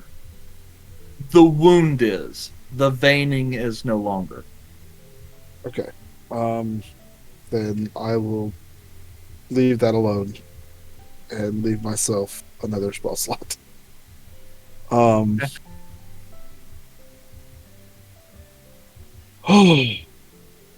Alright. Now, Vulred, go look in the mirror. And then Caleb's going to sit down and take a short rest. So Yep. I go and find the mirror and just, kind of do a little, Yeah. The wound is still there, as stated. It almost kind of looks like you have a really big kind of gash that's kind of scabbed over. And it's still a little tender if you kind of try and flex and put pressure there. But the skin around it is clear and is no longer tender to the touch. I appreciate that. That's nice. So I go back out and thank Caleb. Thank you, Caleb. You're welcome. That took quite a bit of my reserves for today, but I was also not planning on doing anything else besides reading. So The DM goes and looks at the bestiary. yeah, The look Whatever on you Rab's do. face. He's like, the bestiary, what the hell is that? whatever you do, I'm dimension dooring out. Oh, I see. You didn't want to spend your good spells to help Vulred out. Well, I'm using a short rest for a dimension door. Anyway. As I used my 4th level slot. Yeah. But yeah, I'm taking a short rest right now. And And dealing with a little magic motion sickness. yeah, very much so. And Caleb was just gonna chill for a little bit. Okay. Not long after, there's a bit of a tapping at your door. The door opens up with a maid or I guess a manservant, kind of pushing in a trolley filled with some food, kind of glances over, sees Vulred. Oh, apologies, Master Durlov. And kind of is glancing around. I did not expect you to wake so early. Was your sleep fitful? And kind of glancing around the rest of your compatriots who are compatriots in your room. Nice to be back. Thank you. I see. Well, anyway, I brought some aperitifs for you. And kind of glances over. Will you be taking your? Will you be breaking your fast here in the room, or would you like us to prepare a table in the feast hall? I just look to the party. Would you like to eat here or in the feast hall? Let's go to the feast hall. Yeah. Well, there we have it. We will reconvene in the feast hall in 10 minutes. Yes, of course. At the present moment, the chef has prepared a banquet style for this morning, standard breakfast fare, as well as some berry pastries for dessert. Was there something else you would like me to have them put on the menu?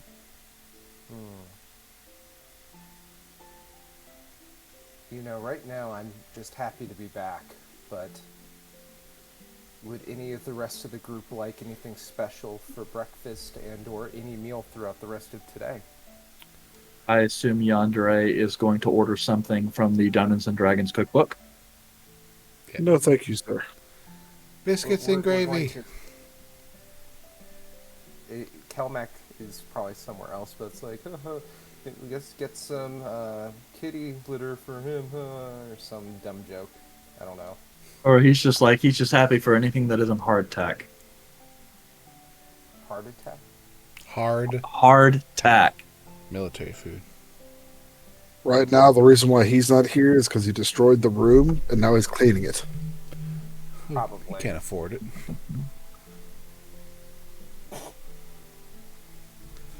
Accurate.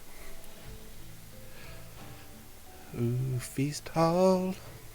Well, So, a few minutes later, you guys descend down into the feast hall. As the servant stated, there's a quite an elaborate spread at the moment, and the center table closest to the front hearth. The head of the table has been laid and prepped for you, Vulred.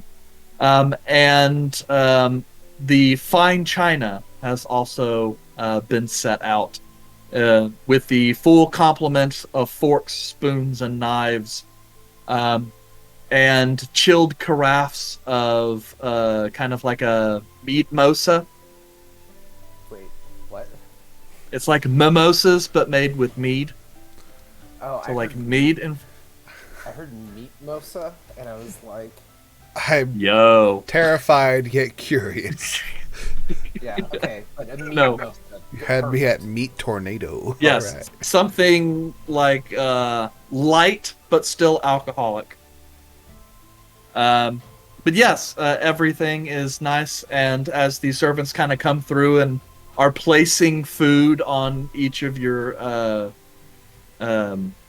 plates, you guys kind of get started to eating as you see striding through the door, your sightline, you see it before you, the lightly armored half-elven visage of the Castellan.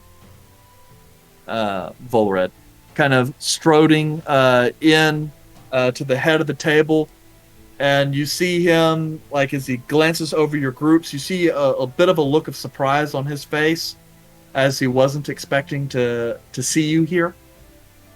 And as he approaches, he kind of comes up just beyond the position of your party, kind of doffs his hat and goes into a low bow. Your Grace. And kind of puts the hat back on. Well, I was told that you had returned to the palace. Glad to see you are in good health. And kind of looks over at your compatriots. I assume you found yourself some strong allies. Strongest I could. Excellent. Kind of glances Not over. a joke. It's a fact. Kind of looking over. Sorry, I did not mean to give offense. It's, No just offense that, whatsoever. I see. And he's kind I'm of glancing only the over, just nicest kind of, person you know. just kind of glance around, going, "Okay, this is not the mood of the room I was expecting." And kind of goes, "Well, I had come to break my fast. If I could impose, perhaps I could join your meal. I am interested to hear what you've been up to. But of course, if you'd prefer, I can take my breakfast in the servants' quarters." Not a chance. Absolutely, please join us. "Of course. Thank you, Your Grace." And the guys goes and kind of sits over next to Calum, the obviously least imposing person at this table, and kind of starts, filling up a plate himself, and kind of glancing over. "Well, so my understanding, the servants tell me you have been in Athoria." And it goes through. And he's kind of setting aside some food, preparing, but definitely looking at you. I have. I've been in many places. In some I can't even remember. But yes, many places for sure. Well, it is good that you have gotten to see a piece of the world. So very few people do that, and, well, I hope you'll forgive me for saying so, but you're at an age where your horizons only broaden. That is true. I feel that I've developed a refinement in certain areas that were previously inadequate, especially socially, let's just say. I see. Yes, I can see it. You have a bit more grace, Your Grace. What do you mean by that? I'm kidding. I- That was the joke. Joking! Wow, you really have broadened your horizons. I still sometimes say very awkward things, though. Well, When you called me inept, He has Oh, I did. he has honed his Yeah. senses, including the humor one. I think And, I've called a lot of people here inept. question. When I said inept, did this person flinch at all? there was a little bit of a. You can hear that's a word that he has heard quite a lot. But as the laughter dies down a little bit, he goes, "Ah, where are my manners? You have not been introduced. I am the castellan of the palace, Ewan Arveleg. It is my responsibility to ensure the safety of those who dwell within."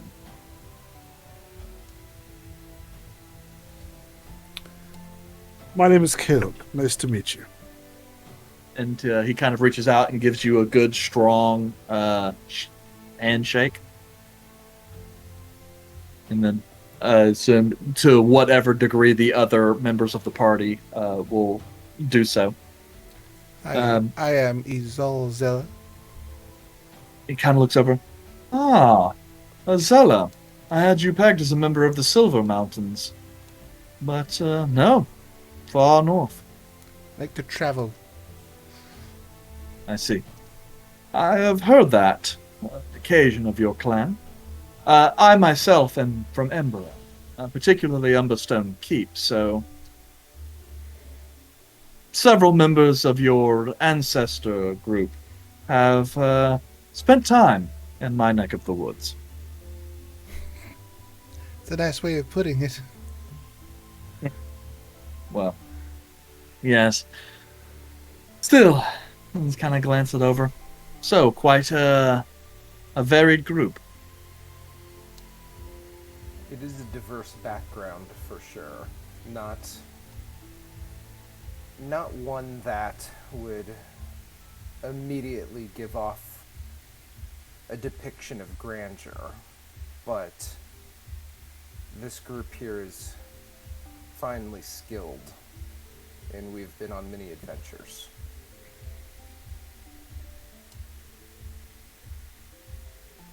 Like that time that we was- we nearly fought that rock. That's exciting. And the time we almost beat that lich necromancer. That was pretty exciting. And then there was the time we almost fought those ghosts. And then there was the time. Oh, we actually fought some hobgoblins. That was one. Yeah. And don't remember the name of those mountains right now, but Mount Arbot? Is that it? Yeah, Arbot was the mountain the goblins and hobgoblins were on. We I didn't look at my notes. I'm Stop. proud of myself. we stopped an assassination attempt. We did? We did. Yes, we did. Through Alatos. Uh-huh. The Archmagus Jovitus Urbis Arna. Oh yeah, I think I remember that. Yeah, he's only the token character from the last Really campaign. my And favorite then character. we also made somebody else blow themselves up twice. Our adventures got better the longer they went. Yeah, a little rough start there in the beginning. But the Castellan, Ewan, he's just kind of taking it all in and goes, well, I assumed you guys were skilled, given your equipment, but I had not known that you'd been on so many adventures in so short a time. We have quickly learned our limitations and avoided such limitations. Very accurately stated, Caleb. Very, very accurate.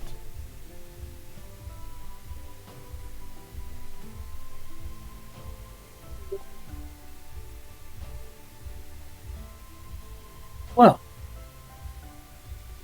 in any case, it is good to have you back. I'm not entirely certain why you've returned, but I assume you have gotten some information as to the whereabouts of your family. Correct. And I know that my departure was sudden, and I've heard different recollections, but I'm curious, what were you personally told about my, let's just call it, disappearance? Well, I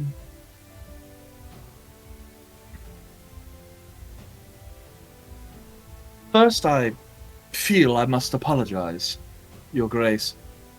As you know, I am the Castellan, and the safety of all those who dwell within the castle are my responsibility. I was informed after the fact as to the aggression intruder who had managed to harm you and your sister. I was told that you were being taken somewhere else to convalesce. I was not told where precisely. And your father was... Well, let us say I was rightfully condemned for allowing such a thing to happen. So, your father, thankfully, by some measure of grace, allowed me to keep my job and my head. But,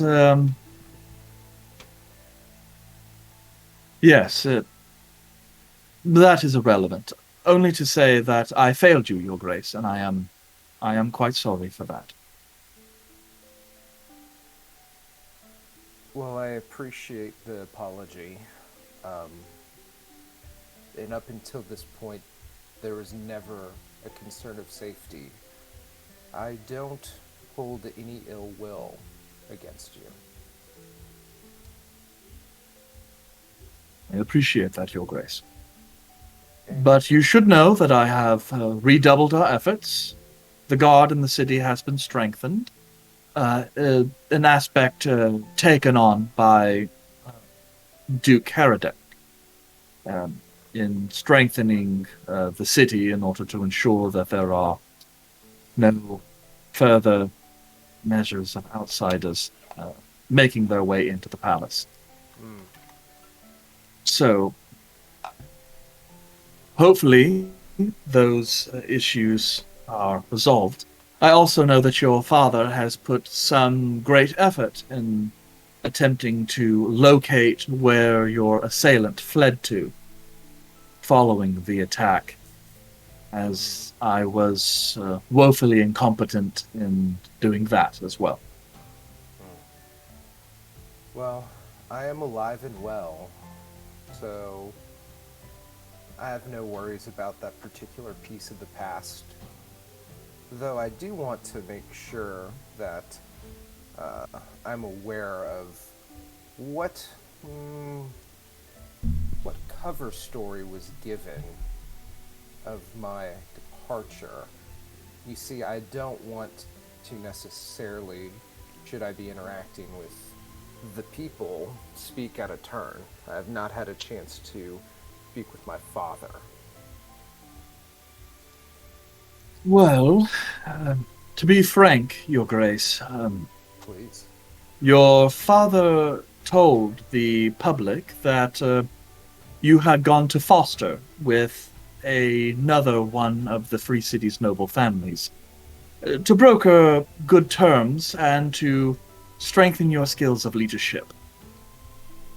I am afraid that given a certain amount of, how shall we say, activity at the castle surrounding that time, rumors have circulated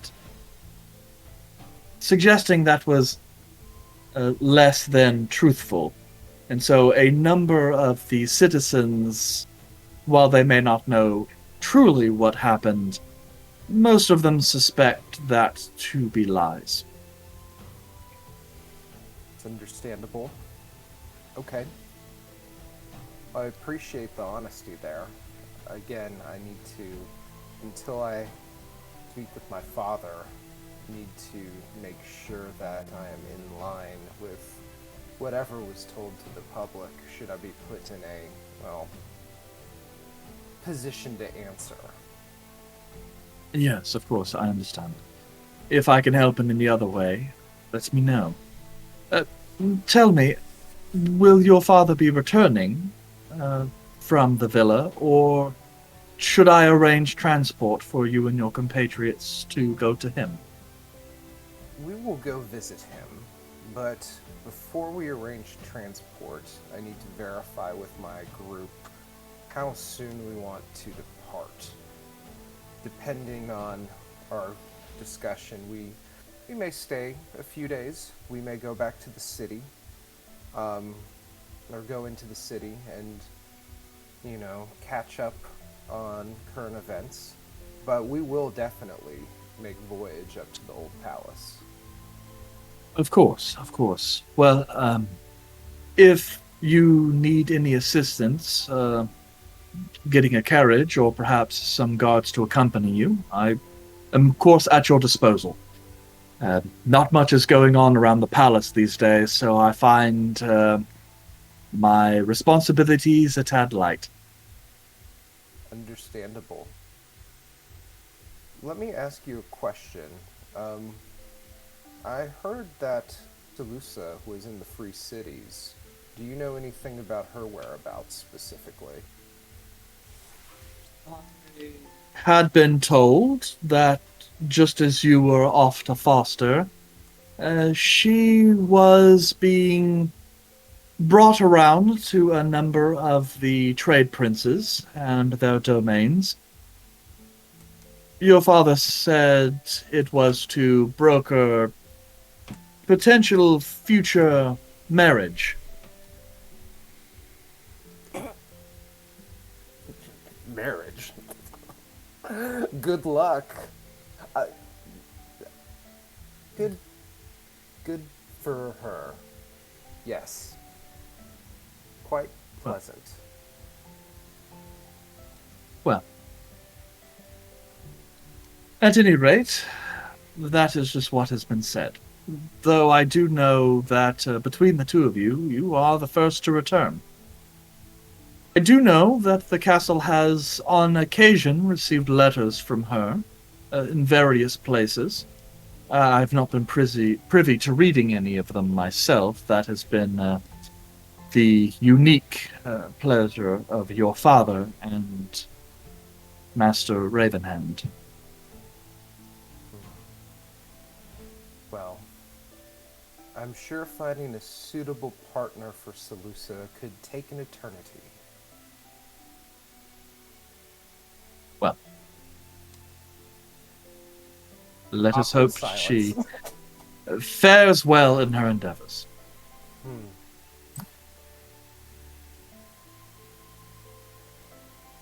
What about my mother? She is up at the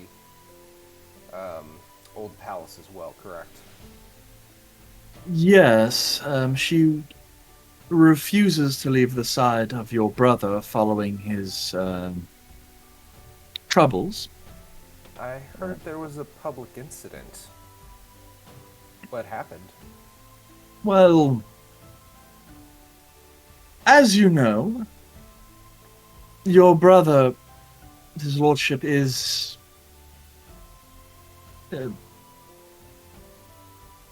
he was not originally ascribed to gain any particular land holdings.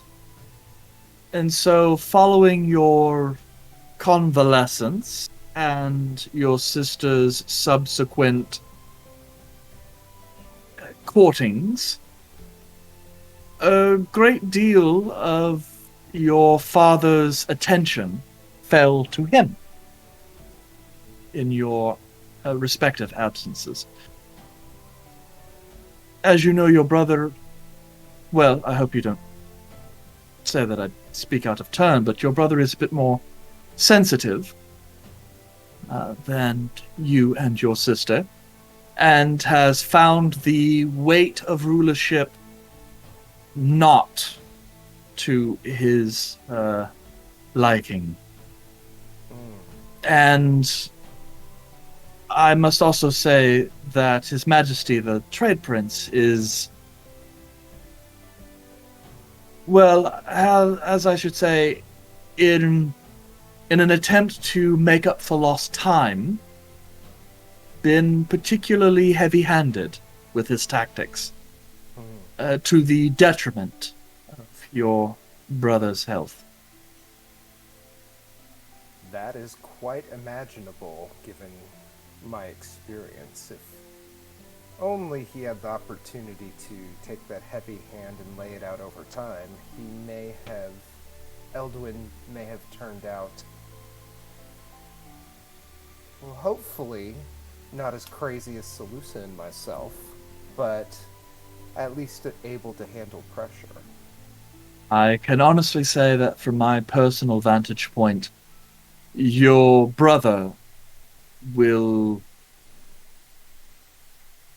No one in all the domain, aside perhaps your mother, will be more ecstatic to learn of your return than he. It will be good to see him.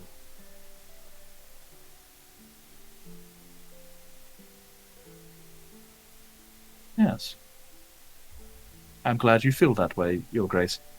Well, and he kind of glances around. I, unfortunately, have monopolized your time this morning. And as you stated, there are discussions you and your compatriots need to have. So, please, I will bother you no longer.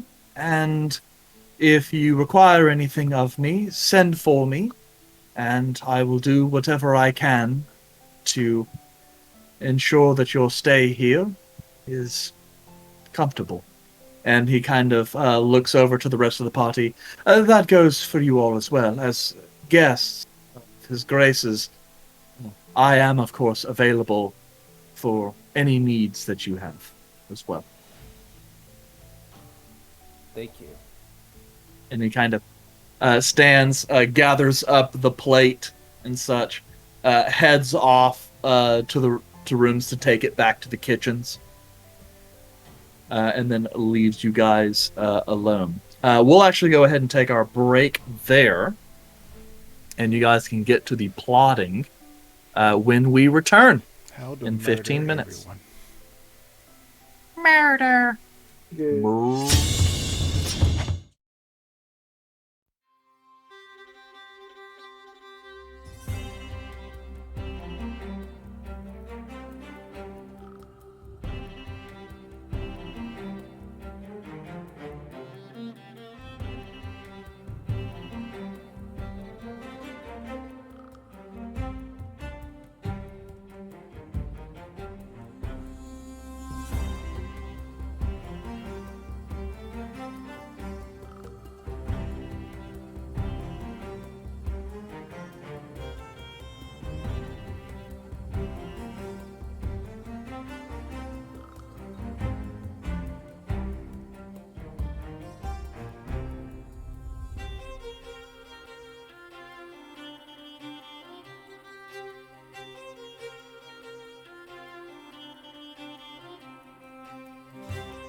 Yeah, I guess the point is we'll just like Out of, yeet everything to Vulred, and he'll just make all of the decisions for everything. out of spite, mostly.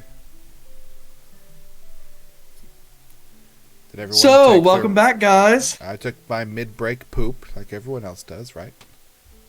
Sometimes. No, I put stuff in my body, not take it out. Hmm. Oh, Bold choice. explain. You had time dinner? for that? Man. I shoved a couple slices of pizza in my mouth and washed it down with Dr. I Pepper. think you said mouth. Yeah.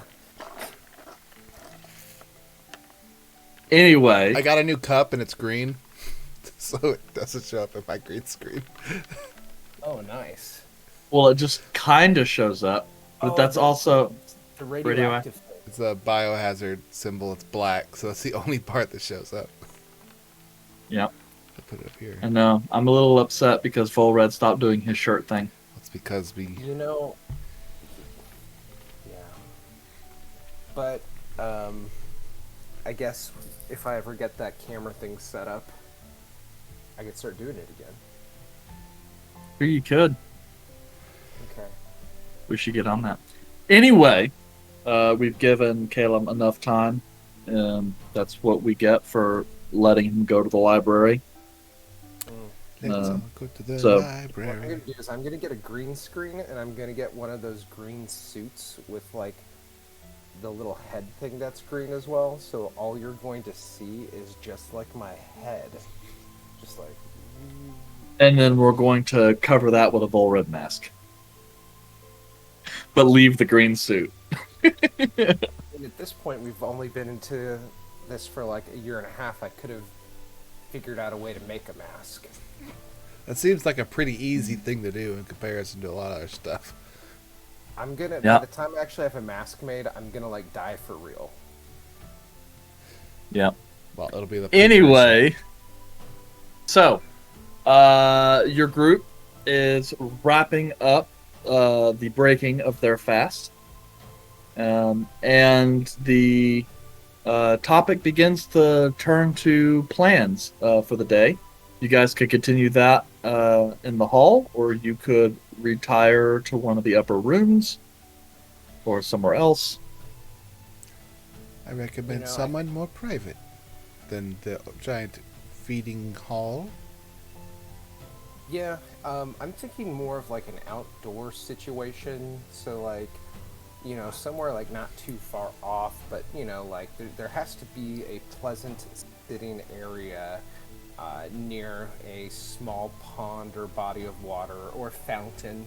I'm Garden. assuming. Okay. So you want to take them to the gardens over by the face maze?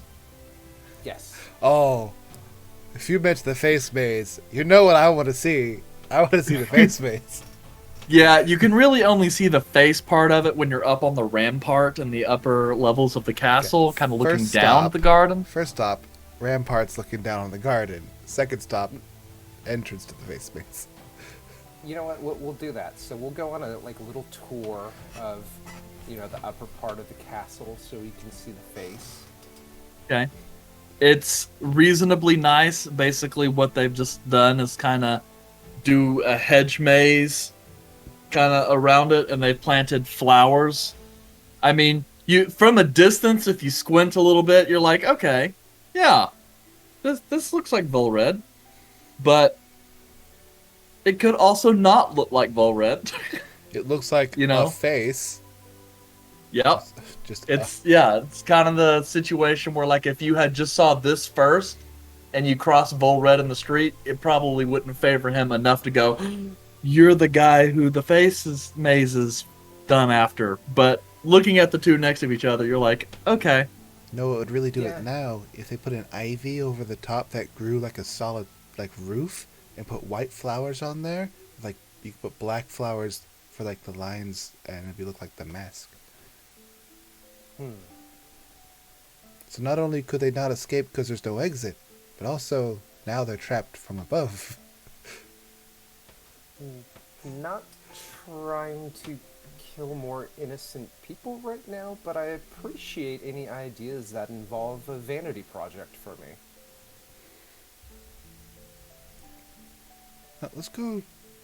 let's go down now. Maybe. It does look nice. Let's. We don't have a lot of hedge mazes up north. It's not really hedge maze territory. Oh, Caleb, you missed it. We saw my face maze. Oh my god. It's still there. As described, it looks like a face. I'm going to paraphrase Eric. If you squint enough at it, you'd be like, yeah, okay, Vulred face. But to just like an average person, This just looks like a face. That's hilarious. Yeah, there's probably at least a few dozen other people in town that it could also look like. At least two. there has to be more people that it. You know who it doesn't look like? Salusa. That's right. That That bitch. just does not get face maze. Yeah, you're obviously your dad's favorite. I'm sure if she asked for it, she would have gotten it. It would have been bigger. Yeah. But she probably would have made some comment about the fact that, like, she doesn't need her face on the lawn to, like, make herself feel better, which probably only pissed Vulred off even more. Correct, because while Vulred asked for it, he would never tell anyone that he asked for it. It was just a surprise, right? Oh yeah, Yeah. it was supposed to be a gift. Uh-huh. Wink. But, I mean, like, sometimes you get what you ask for on your birthday, you know? Not me. I asked for a Tonka truck so many times. Never got it. Well, that's mostly because your family has demonstrated what they can do with iron golems and giant rhinos. I just wanted one So- tiny Tonka truck. Anyway, so face maze. Yeah, I mean the size of it is nice, and it's definitely cool looking. A lot of effort went into it, but it's still a face maze. But the nice Well made paved stone. paint. Yeah, Very. Like, they could have ripped that up. They didn't. Vulred probably Yep. wouldn't have allowed it. and then the nice kind of large pergola, kind of in the middle of the gardens. Flagstone, nice kind of stone table, stone benches and chairs, all well crafted and chiseled by like master masons and such. But private, because from where you're out, like you can see out a couple 100 feet in all directions, and it's kind of impossible to sneak up on you. And I bet even from there, the view must be immaculate since we're like on this, this side there. In my mind, it's facing outward towards the coastal side, which, I mean, I don't know the distance. Can you see the coast? Is that too far off, or? That would be kind of too far off, but from your vantage point, because you guys are up at the top of the elevation, so that you do get a nice look of the castle, and you can kind of see the city of Kyosa kind of stretch out beneath you and then like off into the mountains. So it does have some truly stunning views. Oh, what's that dark spot over there? Well, that's the We refinery. do not go there. It's the refinery. Never go We there. weren't allowed to go there. But we probably could now, Oh, we could. since it's me. Oh, this is the part I wanted to bring up. We don't know who wants you dead. And it sounds like they've been telling different kinds of lies to throw people off. So you should come up with like one story and stick to it.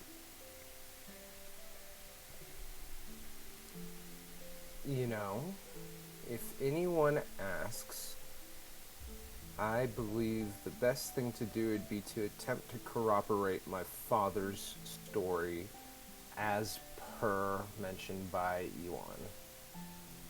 Okay. Should we incorporate us into that at some point? As in, how would you have come across us?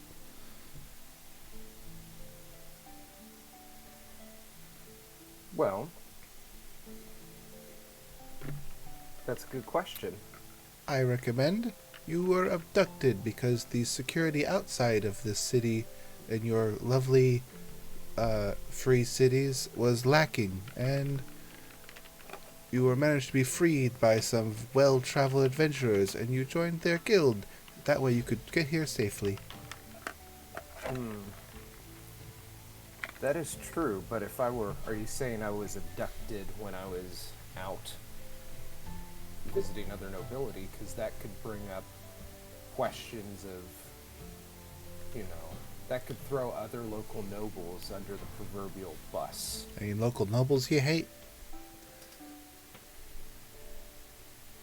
I mean, I probably should know more of the nobles, but to be honest, You don't care. I don't care. I just figured that when my father appeared frail and much older and ready to die, that I'd figure it out then, or if he were to have just died on the spot, someone would fill me in. It's a hell of a plan. If you don't want to throw anyone on the bus, though, you could probably go with it was in the transition period from one place to the other. So a leak got out about where your location was, and that's when it happened. That way it's more speculative. And it might cause someone to ask questions about somewhat other organizations that are already here, about who wants it in on you. Well, I think the easiest way would be, if asked, to corroborate the story that I was away, and while away, decided to go spend time in other regions. Oh yeah, you can do that. And just say that I wanted to explore more of the world, and I'm back, and that is that. Works for me.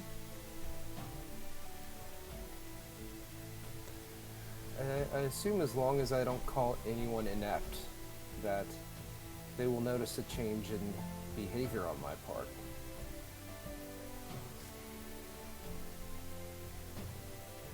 Which would then corroborate the growth that it was expected of my voyage. So it sounds like, according to... I don't know who that guy was. I forgot his name. Is it Ewan? Ewan? It's Ewan. Ewan. Oh, yeah. Kind of like Ewan McGregor. Yeah, no, I got that. But it's the two N's. It's like Ewan. Jeez. Two N's in there? Oh, yeah. He's Elvish. Well, half Elvish, but Can we just rename him Ewan McGregor? No, Nope. Never mind. Just ignore. Willem the yes. Friend.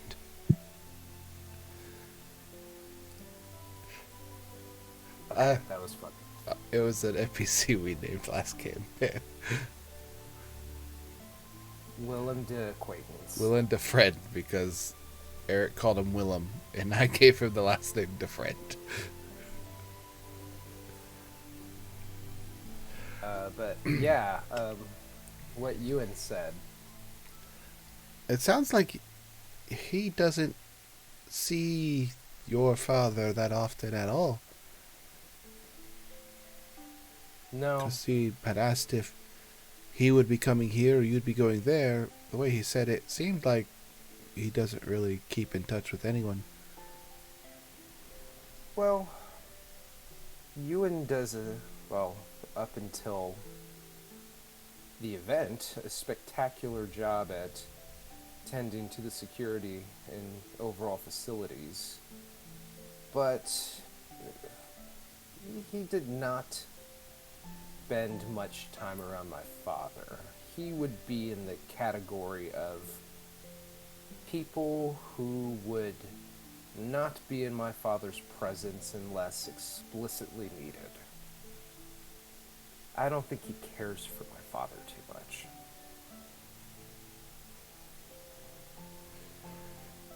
It sounds like he cares mostly about the city itself, and if your father makes decisions that aren't conducive to that, you're probably not going to like him. Or he might not like you that much because of the decisions that you are always making. That's true. He probably does not like me. That's okay. I can accept that. But I don't know if he would needlessly lie. Because while it seems no one's story is completely airtight, they all do follow the similar guideline. That I went away on some sort of official business.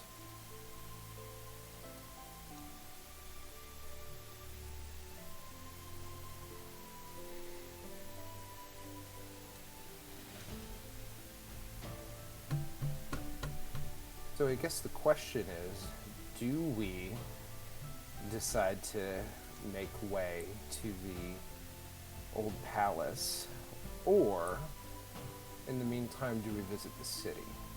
I personally would like to try to visit the shopkeep and see if we can find out more information on the goddess. How do you say that again? How do you say The it? veil. Veil. Cavail. Caleb, can you do that long distance talky thing, the sending spell? Yes, I can. I can do it once today. I think you should ask one of your mentors if they've probably have access to more of that stuff than we do here, especially since religion's not really allowed. Maybe they can do some quick research. I could definitely do that.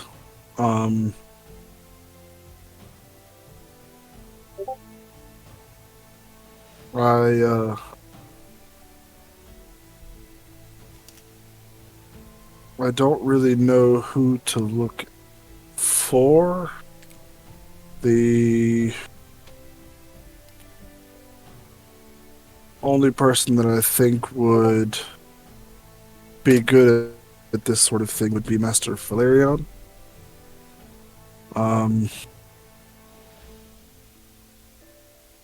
Or Master Godfrey, just because of how eccentric he is. He would probably know some odd information. But whether it be useful, I don't know.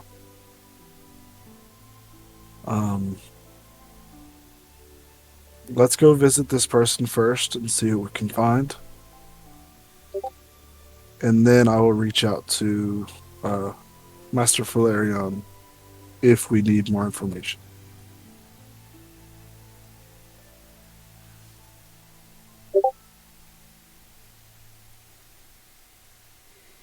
Okay.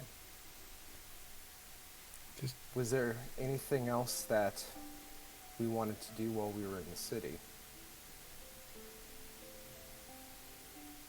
Perhaps with this church we went by, while I didn't go in, it seemed like there were people still in there. Would they know about this god? There was one priestess, but don't know if she's gonna like seeing you. We can go though. You know, it might be a good idea for me to put myself in that position. I'm not sure what pain I've caused these people. Well, okay. I have an idea of some of the pain that could have been caused. And it would be the right thing to give them a chance to tell me how they feel, if that's how they desire. Well, she was nice when I talked to her, but she also might be real pissed if she has to talk to you. Then again, I'm going to let her see that. Also, there's a lot of homeless people in there. So I really think we should go. I want to see how that works out. Also, all of our animals are at that one stable. That's true. Although you could probably send someone to get them. That's true too. We couldn't really ever get the homeless problem under control. If only there was like religion to rely on. I mean, this is gonna sound terrible, and I hope you don't think me different, but Oh, before you say what you're going to say, you have burned quite a few people and sent horrible animals out to mutilate the people. So, that was an accident. right. That was an accident. The animals were in the arena in which I was to shoot. But due to bad planning, they escaped. I did not send them anywhere. Gotcha. So keep that in mind. That I know. Keep that in mind as you I actually don't know. make this next statement of what might sound bad.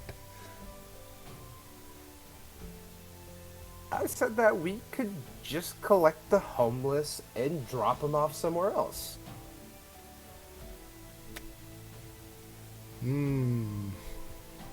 Question. It's not Hear me out. It's not as bad. And hear me out.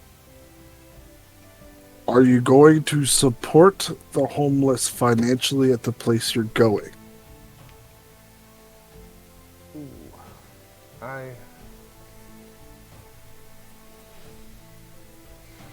Ultimately, yes.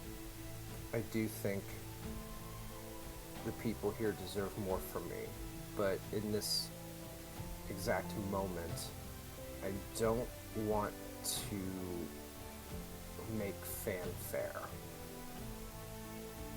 As in, I do not want to, at this moment, roll in and do a bunch of flashy things.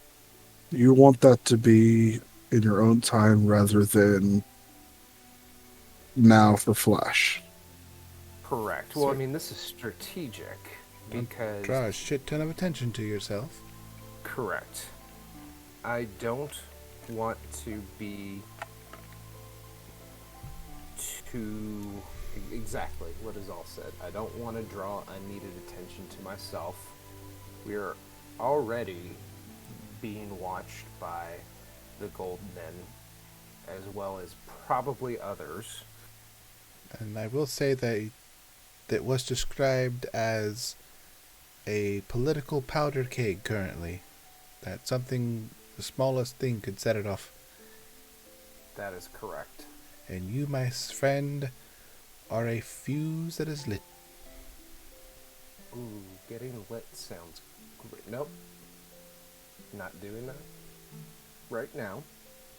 Later. Not now. Okay. Real quick timeout. I gotta let my dog in. I'm sorry. Alright. I bet this mansion has one hell of a bar in it. I'm pretty sure the bar is in Red's I don't room. think he developed the drinking problem until after everything went down. That's fair. That's when Yeah. the drugs and drinking. One thing I will let you know, Caleb, just because it kind of came up and Caleb would know. The temple here to the goddess Teleri is not a goddess of the Akari pantheon. So it's a different pantheon than the gods you are associated with. So how often do gods not of the Akari show up here? Is that pretty rare, or is Well- that, or is it well, so you- now? Oh, well, first off, you're in the Free Cities, so you're not in Akari lands. Okay. Really. I mean, there's still plenty of Akari in this part of the world, but the Free Cities are not part of Athoria. And so there are a number of gods here that are brought from all over. You would also know that in Athoria, other foreign gods are also somewhat more common, because nearly like like a third of the entire population are not Akari born. Okay. So you're quite diverse. The Ashgaran god Tyros is probably the next most common. Then there are a couple of the other pantheons that lie farther north, and then you also occasionally get gods from Shelnar, particularly the sun goddess. Occasionally finds their worship up into the islands. But part of that is just because it's a maritime nation with lots of trade. So it is for people who live in the islands, other gods is not a foreign concept.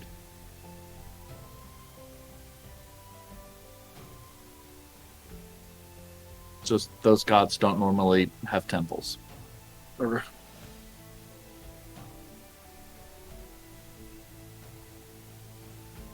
We're still conversing, or at the end of conversing. I could probably use the Hat of Disguise while walking in the city as to avoid contact, or avoid public interference. Now, that doesn't mean I can't show myself when we get to the shop or the church. Do you think that's a good idea? Probably. Yes. Considering we're already being watched, you just don't want the people that don't know you're here knowing you're here yet. Great. So that sounds good. Should I be Arthur again? Or is that stale? Well, I think it works. It's a very different look for you. My thing with Arthur is that there are already people in the city who associate that look with you. But then again, they also associate us with them both, so it doesn't matter. Fair, You're so trying to going draw- with Arthur would make sense. Not going to draw the attention of new eyes, because Well, we can't change the way we look. that's true. In our current situation, I do think we're safe in the city. Yes, we're being watched, but I think for what we're trying to accomplish, going to a church and to a shop, I don't think we would be doing anything that would invoke any sort of vicious intent. It might raise questions, but I don't think that will be in a position of danger. Yeah. Okay. Does anyone care for a change of clothes? I'm sure that, we have some sort of, garb that can be acquired if anyone's looking for some fresh threads. They don't say that here. If anyone's looking You could to start that acquire trend, a new though. outfit. Yeah, trendsetter. That's what Vulred's Vulred got some badass Adidas kicks. Well, you already said you're wearing a tracksuit earlier. Sorry, that's kind of just projecting myself onto Vulred.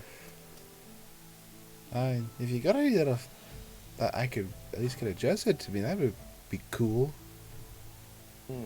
Like Caleb, you don't really change your clothes that much. I think you could probably use a aesthetic lift and whatever that's going on there.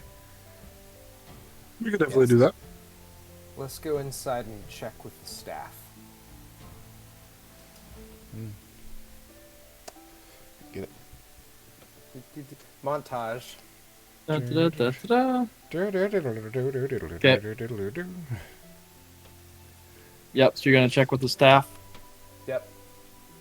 We need some new threads. It's the phrase he Okay. gets to use. Yes, with very little effort. Some clothing is made available to you. They also offer to go and purchase clothing or have a tailor brought to the palace if that's what you guys want. We staying at the palace? Sure. Of course. Let's do that then. That'd be fun. Get the tailor. When's the last time you had Eh. a good tailor around? Well, I mean, we consistently had a tailor here before I left, so Very swift.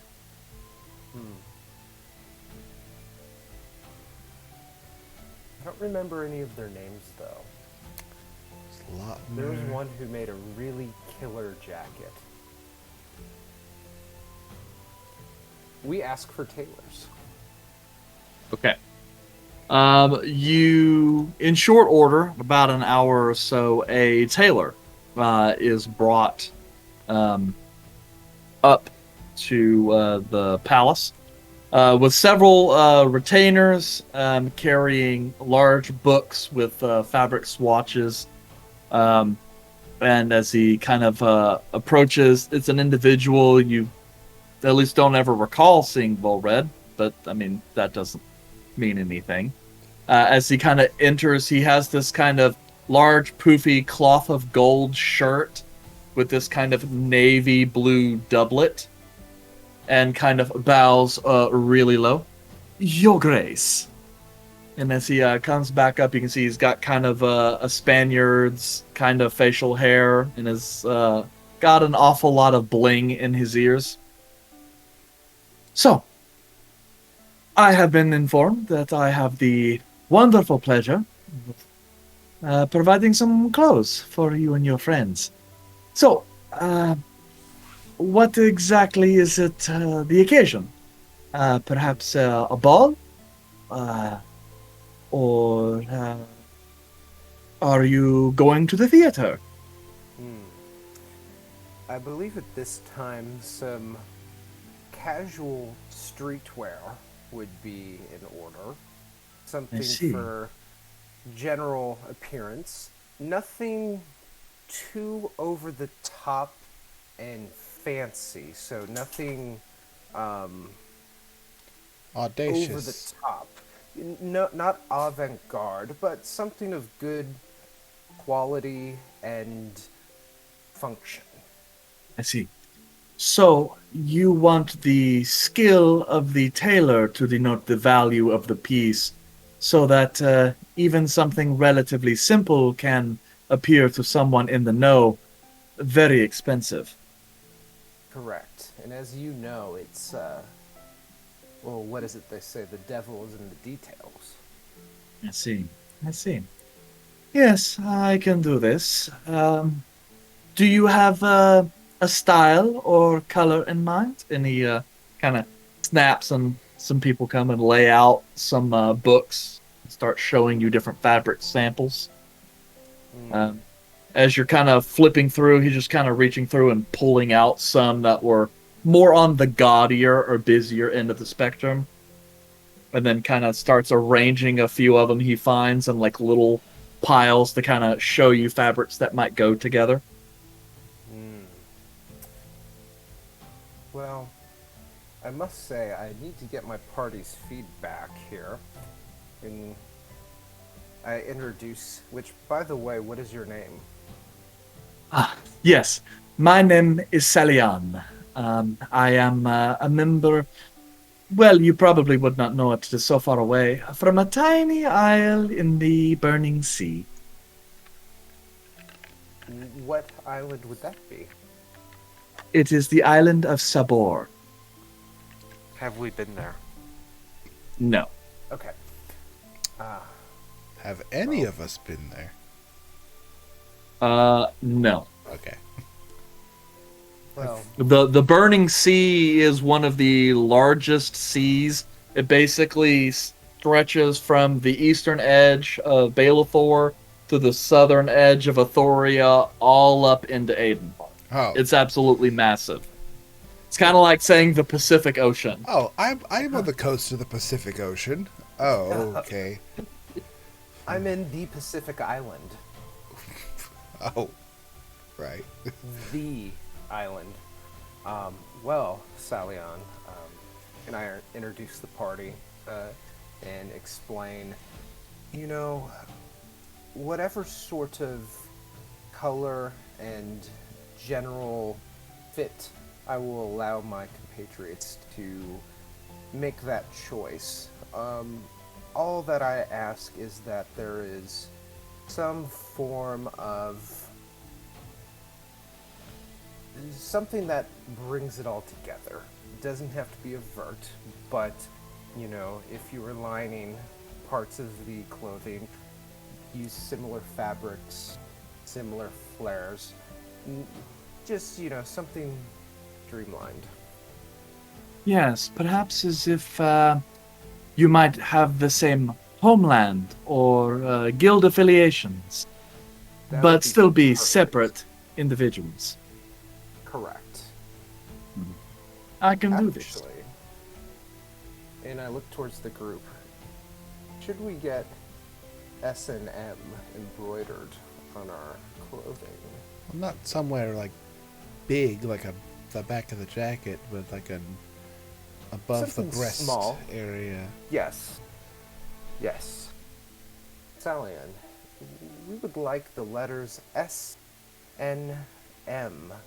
to be, you know, embroidered on the breast somewhere. Nothing too big, you know, maybe about a, 3 by 3 inch sort of patch. Nothing too blocky with the font, not cursive, but something that is the same color as well, so that you would not notice it from afar, but as you would approach, you can see the, leveling of the embroidery. I see. Yes, of course. We'll have to get right on that. Now, as for the colors, are you thinking the traditional Kyosan silver, or are you thinking something different? Well, I think in this case silver would actually be a good color choice. Does the rest of the group have any opinion on that? I like it considering what the S is. What if you had it using darker colors with accents of silver, like a vein of value, like for mining situations, but also mirroring that of the night sky. So you have accents of the sky and the earth itself, showing value in it. So darker colors with the silver accents. I like that. I like that a lot. What color would we go for? A sort of evening violet? A twilight? A dark purple of some kind. Well, there's lots to choose from. Indeed.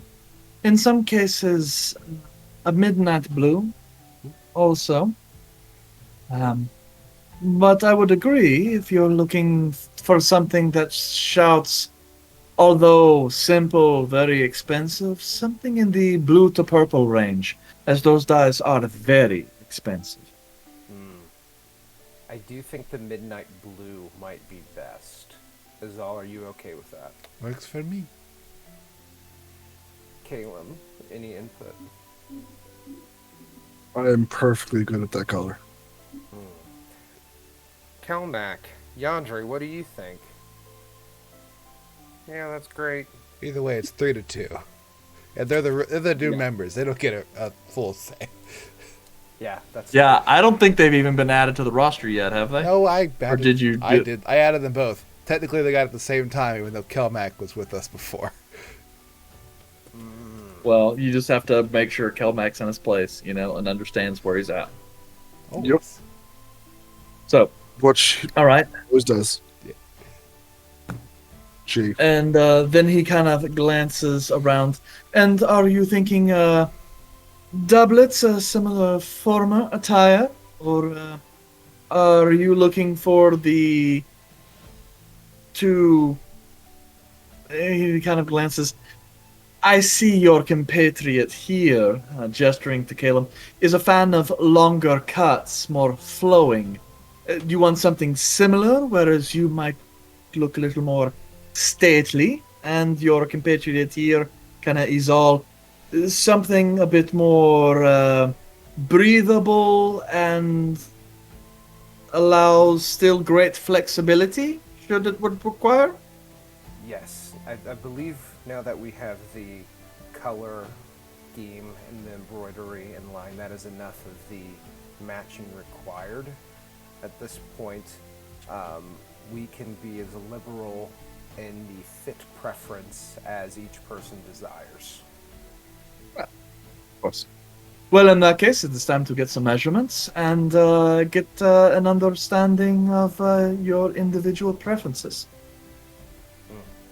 And for that, cue montage of, yes. I need to see Now, that's a little without the shirt again. Just that. Need help with the inseam? No? Okay. Yep. All in all, you're told the clothes being custom made will take several days to complete. But they will work round the clock to get it to you as soon as possible. Of course, thank you. In the meantime, looking over at the group, we can still... Well, what time of the day is it at this point? It's still... Probably late morning. You guys haven't really done anything other than eat and get fitted for costuming. We can still venture out into the city, Yeah. do our deeds, but now we'll have some fancier attire. Or, well, maybe not fancier. We should have some group attire. Ooh, I miss having nice things. I expect only the How long best has from it your been? people.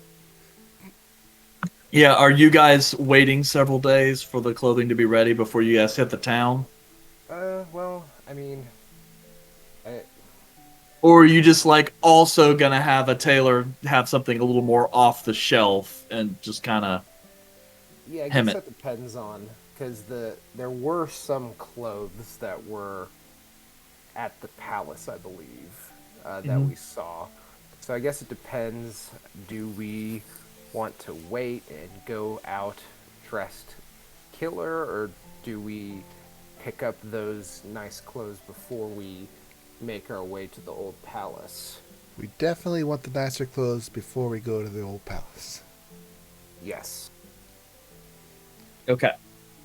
So, and then assuming you guys are able to get nicer, like, upper middle class, lower upper class type clothing, kind of fitted a little more off shelf, not as much customization other than just embellishment. That would probably be done by a separate tailor and then done relatively quickly. Was there something you guys wanted to do in the city before you guys depart? The elemental and I can never remember the second word. Emporium? Emporium. The elemental. It's elemental. The second word is elemental. It's Emporium Elemental. No, it's the elemental emporium. So the second word is doesn't count elemental. to me. Well, you know what? If you actually had to inscribe rune stones and had to chisel in the word "the," it would count to you. I get someone else to do that. Subcontract the these always. Okay, Okay. I always forget the third What's- word. Emporium. The Elemental Emporium. But you guys are going to head to the Gold Square and look at the Elemental Emporium? Yeah. Yes. Okay. The lone magical shop in the city, the Elemental Emporium, is of average size for the other buildings on the street. It lies within the Gold Square, which is like this really large kind of plaza with this kind of large fountain in the middle. Several members of the more wealthier establishment here in the city spend a lot of time here.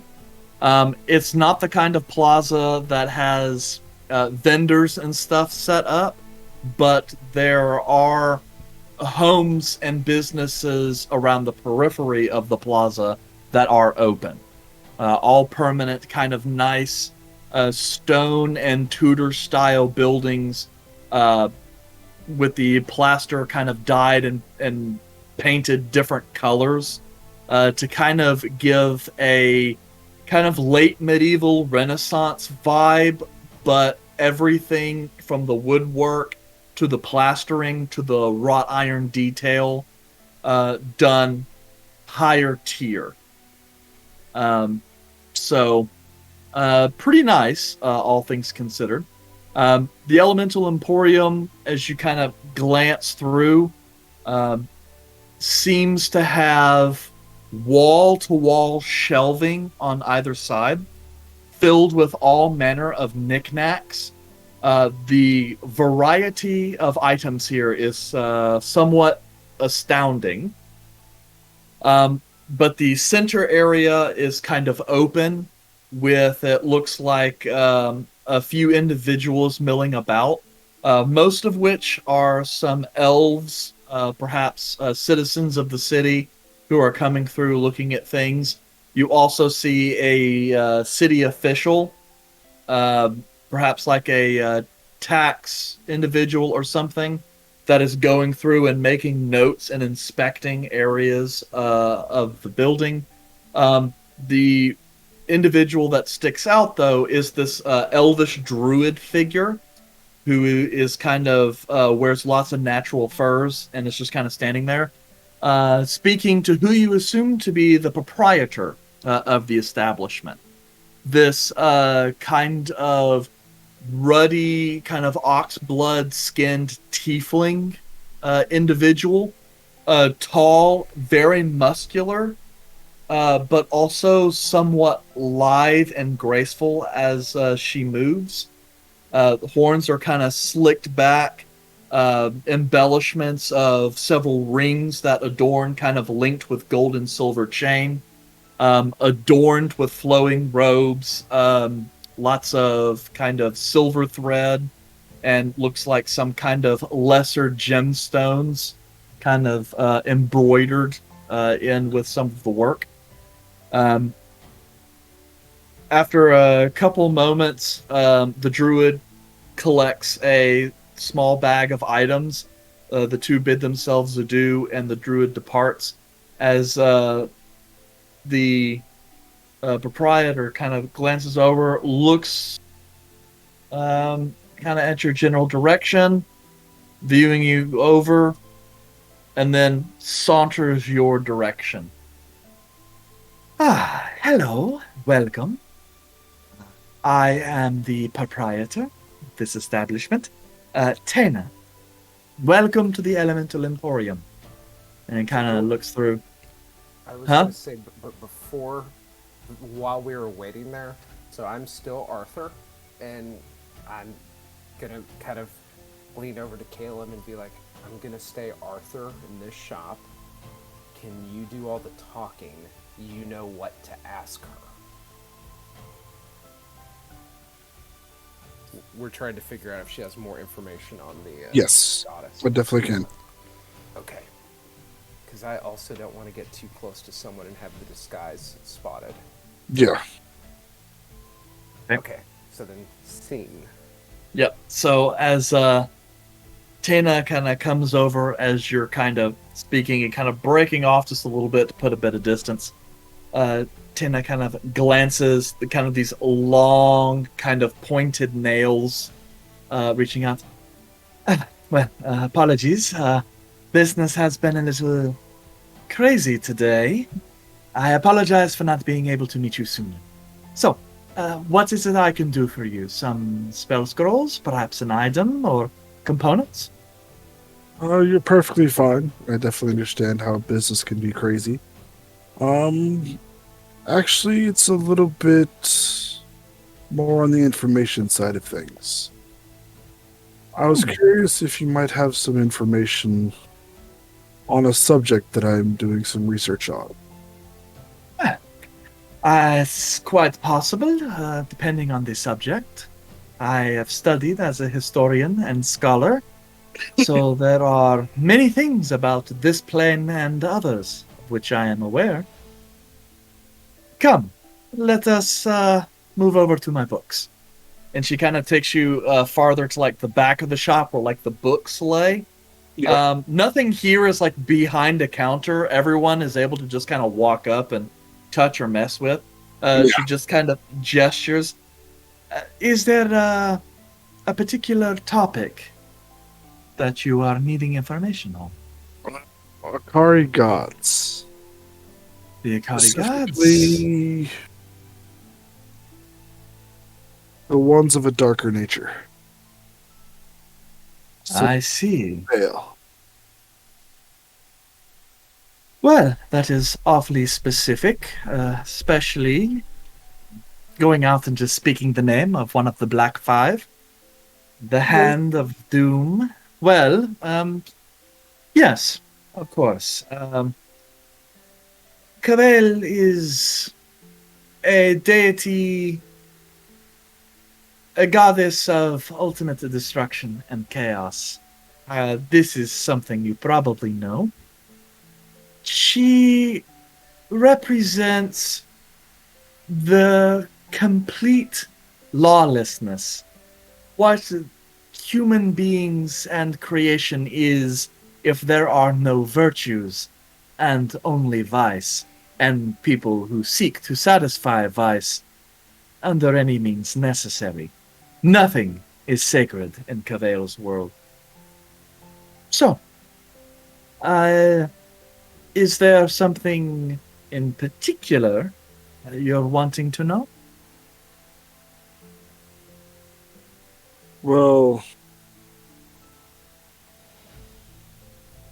we seem to be in a position where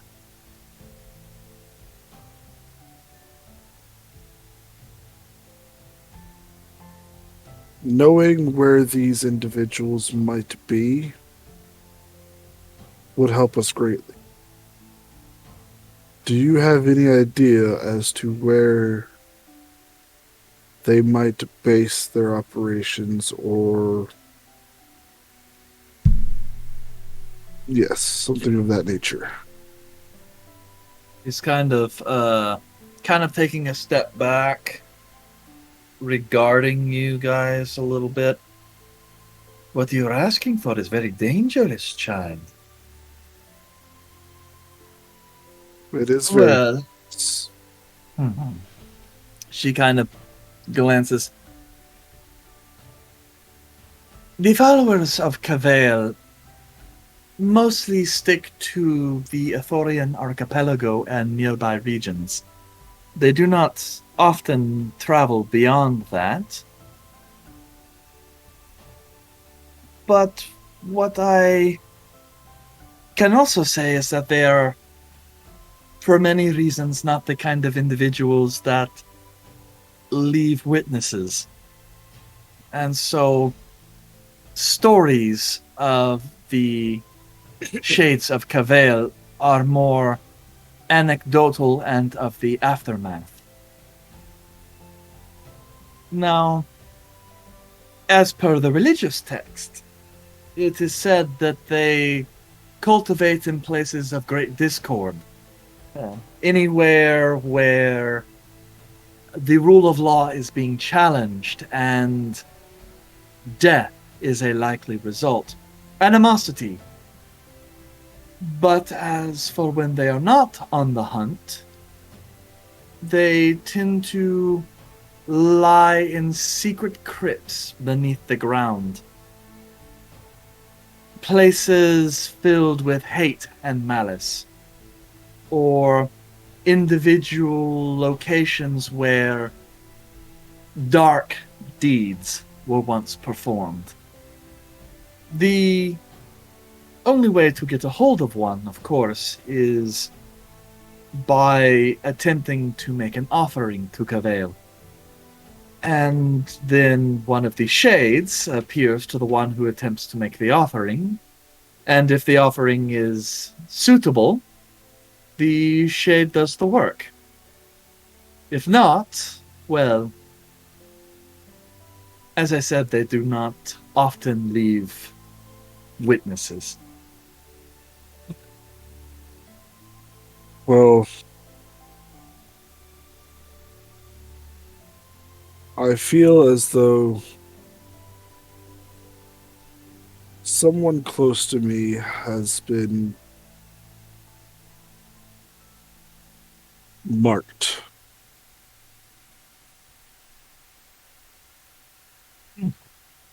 And do That you know is of anything to try and appease them, or is there no recourse besides death?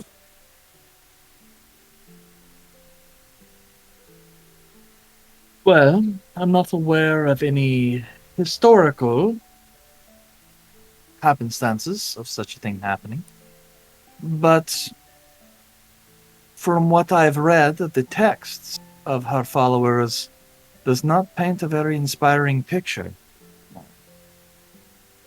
It is supposedly one could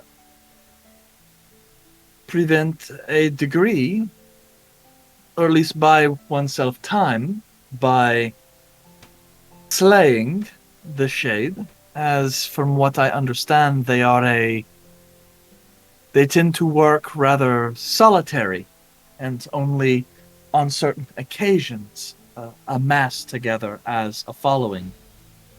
So it is possible that slaying a shade could buy a reprieve for the one so chosen, but the Shades of Cavail, as far as I understand the magic, is a dark omen. Uh, in order to summon a Shade of Cavail, one must have true hatred for the target and wish above all else their destruction.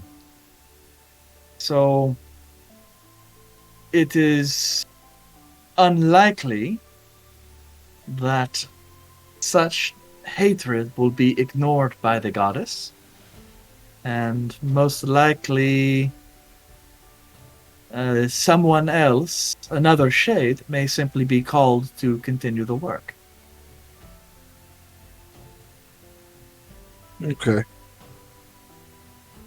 But from what I also understand is most of the members of the Shades were previous marks themselves. And so one of the only ways, to my knowledge,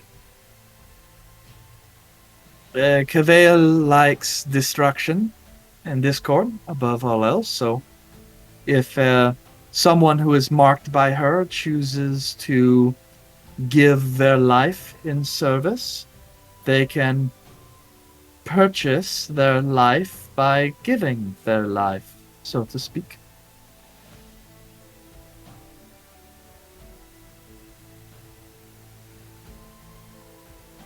Thank you for that information. Yes.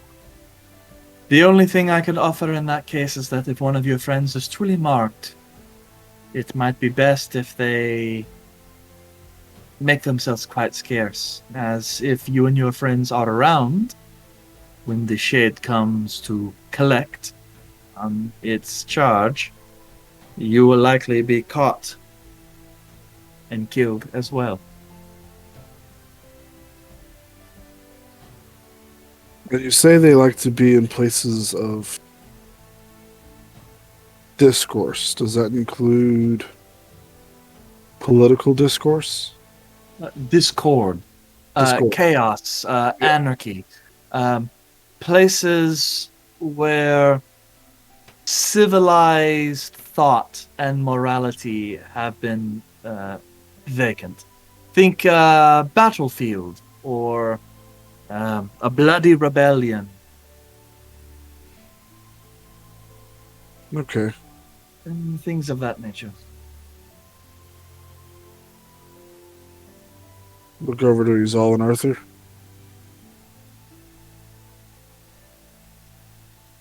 Any other follow-up questions?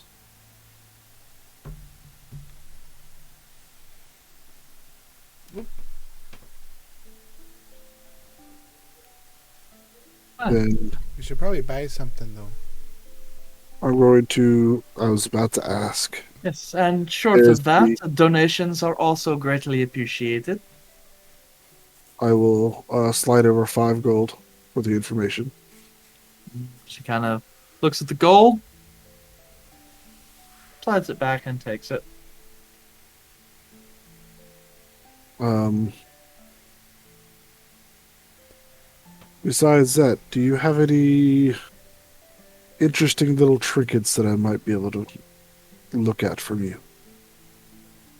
Interesting little trinkets. I have all manner of interesting little trinkets. Is there something in particular that you're looking for? Not at the moment. Oh, Hmm. nothing within my price range, I should say. Things in all manner of price ranges. Are you thinking something that you might wear, or perhaps something you might consume? Where? Hmm. Kind of glances you over. Well,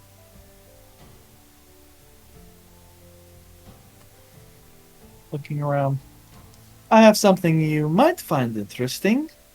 Um, and she kind of moves away from the books back over to a shelf.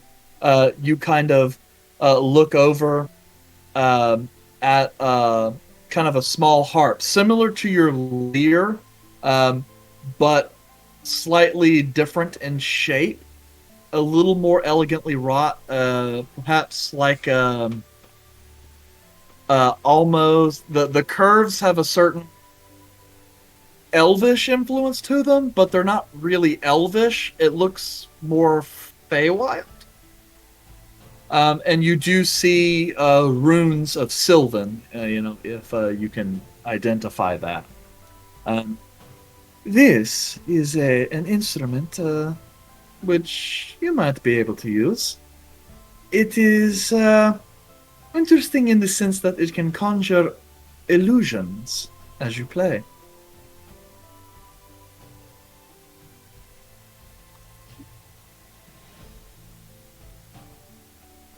You are muted.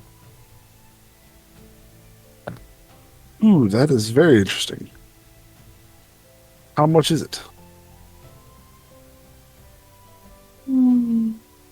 And she kind of thinks about it, kind of glances you over, looks at the party. Well, something of this nature could fetch a price as high as, say, 350 gold pieces.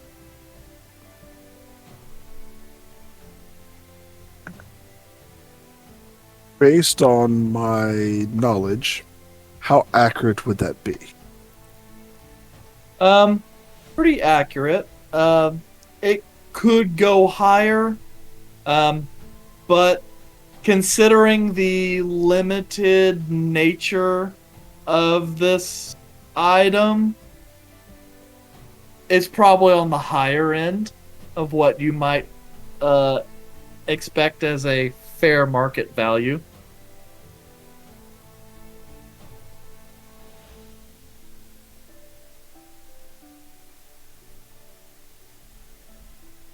Let's see what I got in my inventory.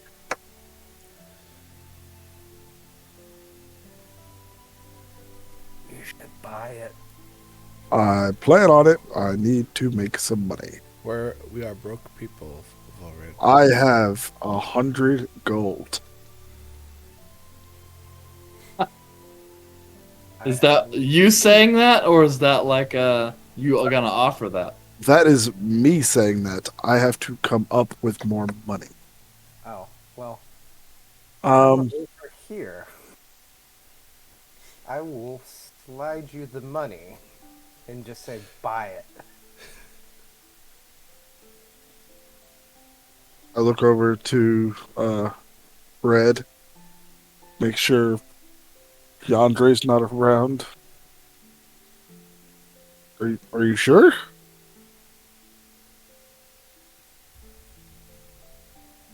Thank you. It was 350, right? I will. And then I. Didn't even bother haggling. No, I'm going to slide over 300. Keep the three. Keep the 50s. Okay, so Vulred just hands over a coin purse. Caleb kind of rifles through it, picks out 50 gold piece, slams that down. It's like 300. Yes.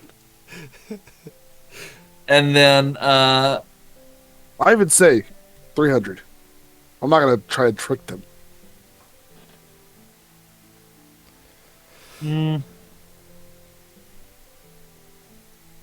roll me a persuasion.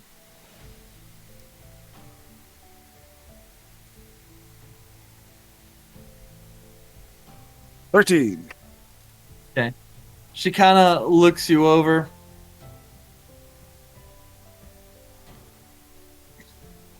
Well.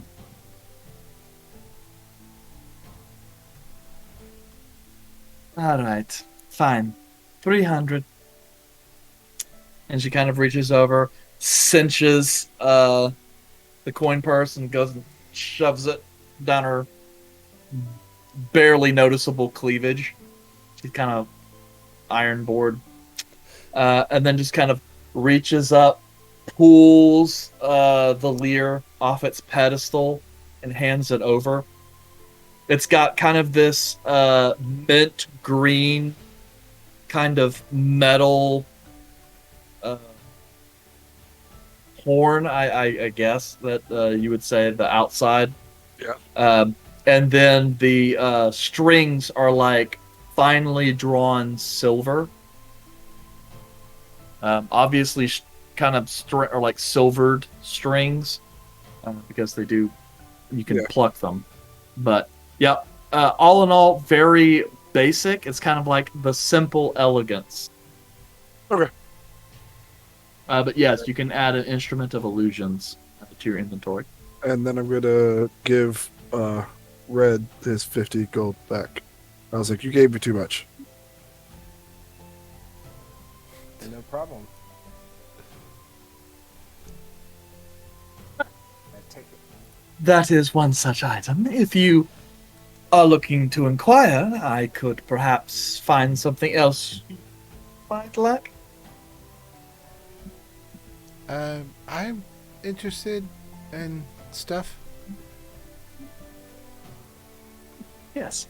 Well, what can I get for you? I'm not really much of an instrument person, but I mean, anything that could be useful, like outside of trying to kill someone. I don't really do a lot of the arcane or divine stuff. So, I mean, occasionally I've got some potions that are supposed to help me. But like really anything that could be useful, that might bolster things I can do.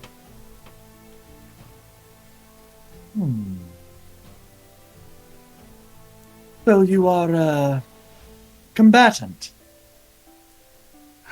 Yes.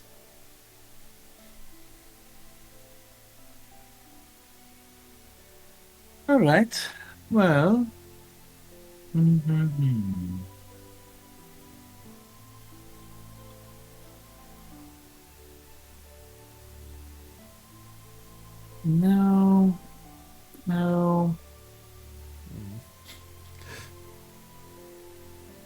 But what if yes? Kind of clicking you through.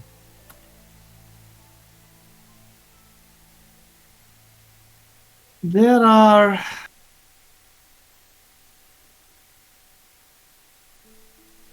perhaps she's kind of glancing. You wouldn't happen to wear armor, do you? No, mostly decorative. I see. Well, unfortunately, that is a lot of the little knickknacks. If you were perhaps willing to purchase something a bit more substantial. then perhaps if you let me know what kind of a budget you have. Well, I don't think I have the more substantial budget, but I'm looking around and see all kinds of like weird crap. Like, I'll probably come back once I have something more substantial in mind. Yes, most of what I sell are knickknacks, so unfortunately, higher end magical goods are in short supply here. I mostly deal with things, spell scrolls, components, books, inks, things of that nature. But still, if there is something in that nature, then let me know. Okay. I'm ready to go.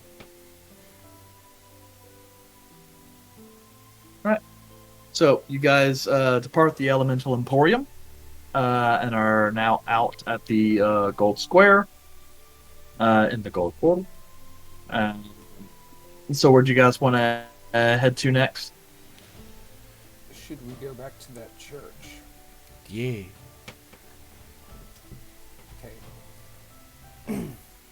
When we were in the Emporium, were we both in earshot to hear what she was telling Caleb, or is the detail? Yes, I mean when I say like average size, like it's a decent size for a shop.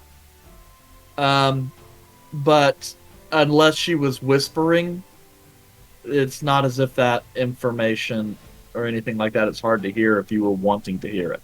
Got it. So I would hear how fucked I might be. It did not paint a very promising picture, no. Well, as we walk and walk, kind of turn to the side and kind of stretch, pull out a little flask, Real slick. little shot, nothing too crazy. Take a big little swig, nothing crazy. Yep, little shot of cognac, little shot. I mean, the comment when you walked away is like, that mansion you're in probably has a very good amount of very expensive booze in it. That's true. Probably most of the expensive stuff would either be like down in the kitchens or would be up in his father's office.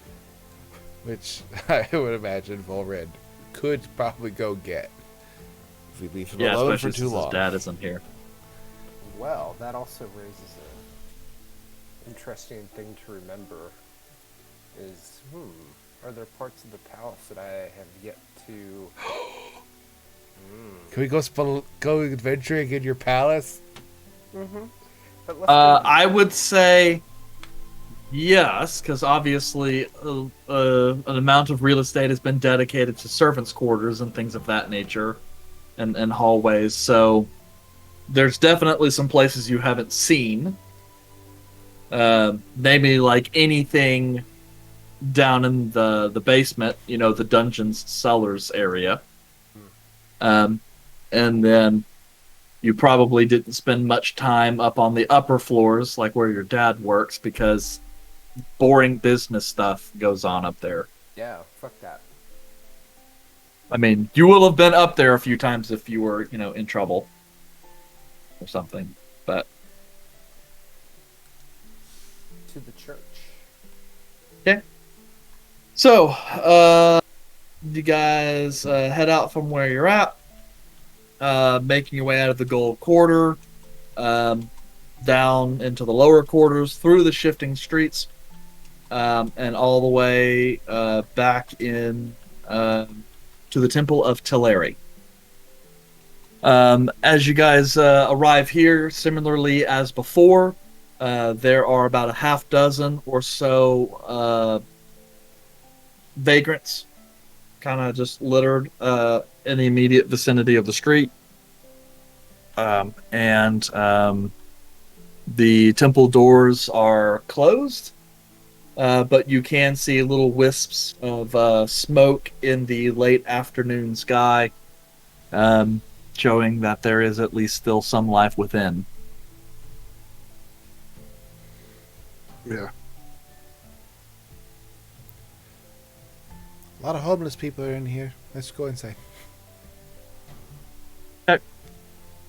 As you enter, for those of you who are new to the Temple of Teleri, large open area. Most of the pews have been kind of repurposed uh, to just kind of really basic, like beds.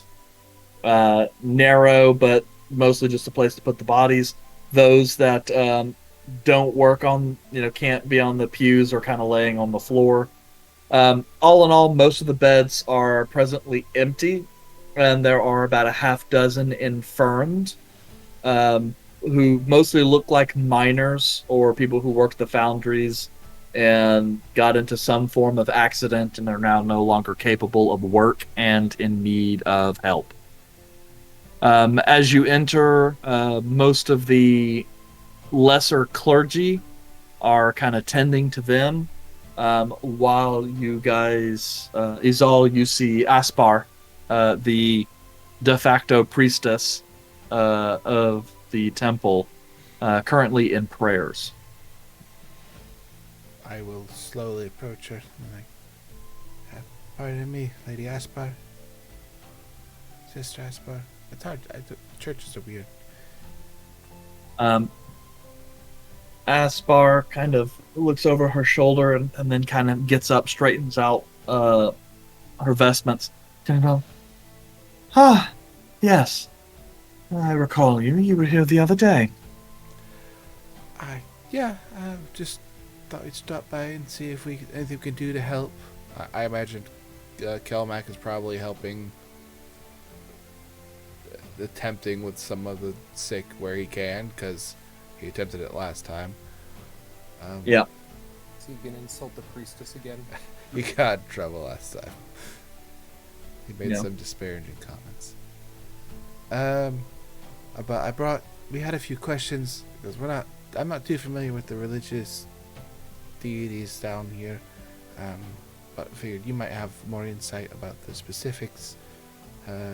Calum, my good friend here, might have some questions.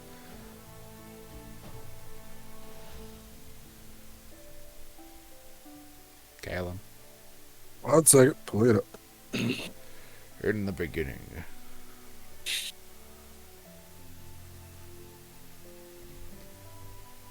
Is there a thing called like the Dark Five of these like deities? I don't think we're not supposed to say their name. She kind of thinks for a moment. I'm not terribly aware of any group being referred by that. That could be a local word. Certainly not one of my faith, as far as I can recall.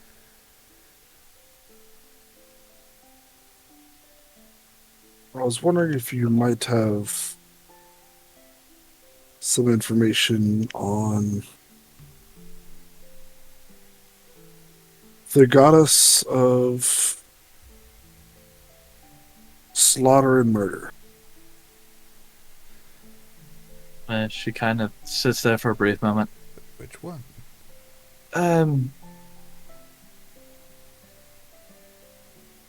We don't have such a deity in my pantheon. Are you referring to perhaps a different faith? The Akari faith. Ah, well, I'm sorry, I don't know much about that particular faith. Yeah. So I'm afraid I can't really say much in that regard, as I was previously unaware that there was such a goddess.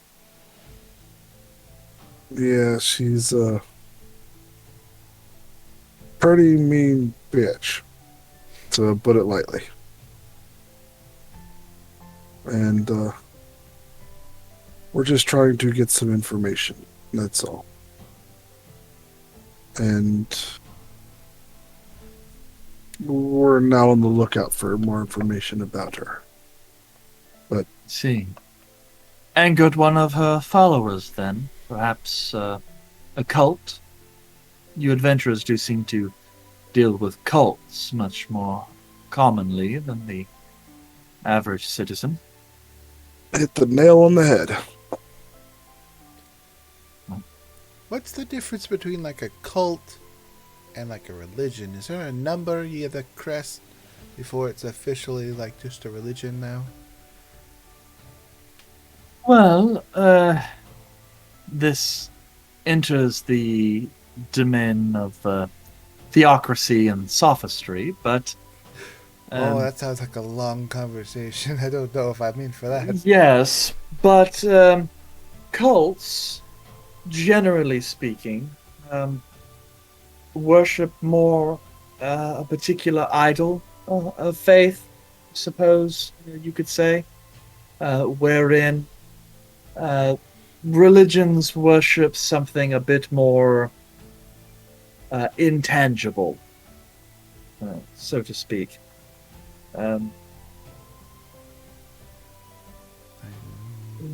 Yes, it's somewhat hard, an amorphous concept. I think the difference is once you become big enough to where you make your own rules, you can be called a religion, and then no one can tell you differently. Well, as a priestess, I would typically say that I'm not a huge fan of that particular line of thinking. For starters, in one cases, cults typically tend to revere beings that are not gods. Powerful entities, oftentimes, but not gods. But, I mean, I suppose the term cult is often just used to represent any number of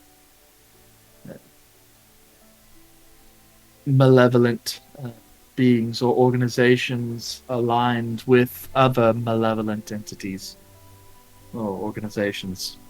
That is true. It does tend to get one word catch all. I'm sorry we couldn't offer any... Nope, that's not what I'm looking for. I apologize for interrupting your prayer for a question that you weren't capable of answering. Hopefully we can send some help your way as soon as we can. Kilmac's probably tired by now. Well, another way it is here, helping individuals is part of my job.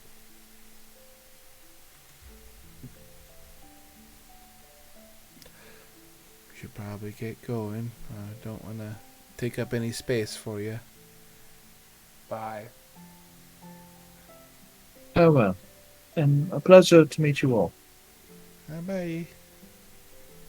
Let's be turn and leave. Yeah. Let's get outside. How'd you like it, Vulred?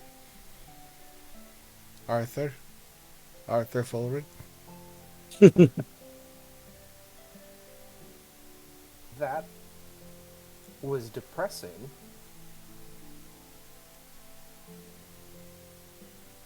Well, we are also not in Arcari lands, so it's expected that not many people would have too much information in regards to something like this. I was referring mostly to the fact that there are a lot of injured and homeless people in the church. I was That's responding fair. to that.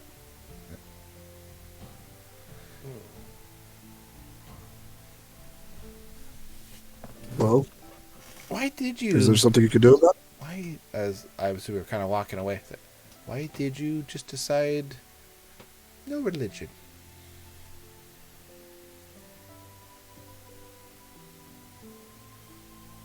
just seemed weird to me.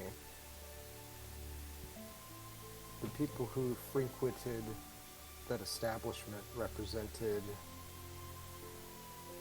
an eyesore, which is a terrible thing to say in retrospect. It was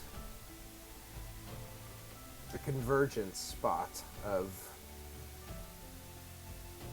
those who did not have, which I misinterpreted as people who would not, as opposed to people who could not, if that makes sense. Makes sense. You thought maybe by getting rid of that religion or that aspect of it, you'd stop having to see that eyesore? Yes. Well, I think what you might have did is just got rid of one of the few groups that were out there trying to help them.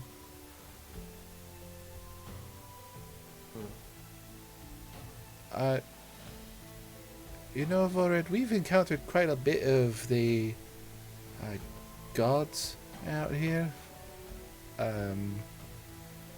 Would you consider yourself religious in any way, or are you just more of a ignore them?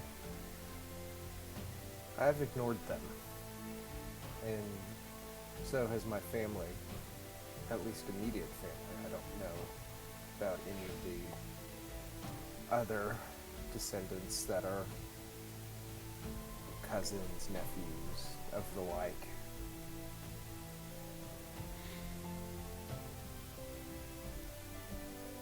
Is that because you truly don't believe that there's something out there stronger, or is it because you just didn't see a benefit in following them? Well, I can say before this time I did not believe. But now after meeting some gods and goddesses, I must say my opinion has changed.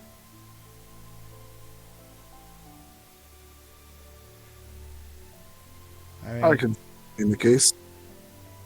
I would like to think that since you are kind of on a higher standard of people, you probably don't have to worry about where things come from. They just kind of automatically fall your way. But someone who, and Caleb could probably attest to it as well beforehand, that you deal with a lot of deities in your life if you look for them enough. We just happened to stumble across a few of them. And apparently, one of them stumbled across you a while ago too. So, Yeah. I will. I do need to make amends with this temple in due time.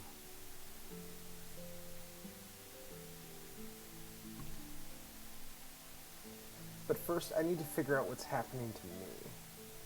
I know it sounds selfish, but it is kind of important. That's a very short-term thing that needs to be taken care of, and I agree. I might die. Again, Again.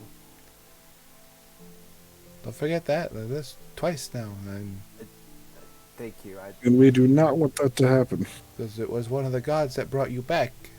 Just to point out. Yeah, I don't remember a lot about that week.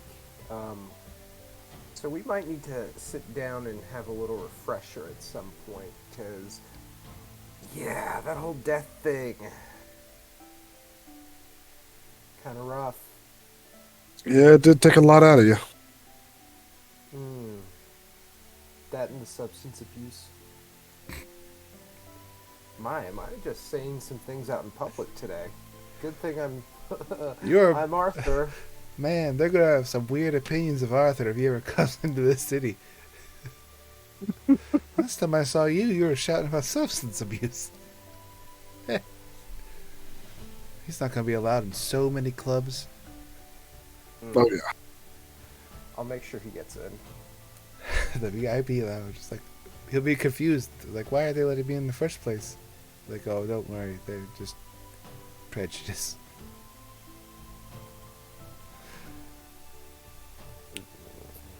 Yeah. Sounds about right. IRL. So it's non-Rojan stuff. Can't get in this club. It's like, let's not go to that club then. Let's go to a different club. So I guess at this point, I would assume we're just heading back to the palace for what comes next. Because For our I'm not outfits. yeah, Yeah. Yeah, which you guys, I mean, got a couple days until those are going to be ready. sure. Okay. So, just chilling with the palace, and then maybe do a little excursions, look around the palace, and then plot some stuff until your awesome new outfits arrive. Yeah. Which I guess we'll go ahead and call it there this evening, and then we will see how that journey goes. Next week? Yeah, is it next week? Man, we were talking before the stream about like how crazy this time of year is.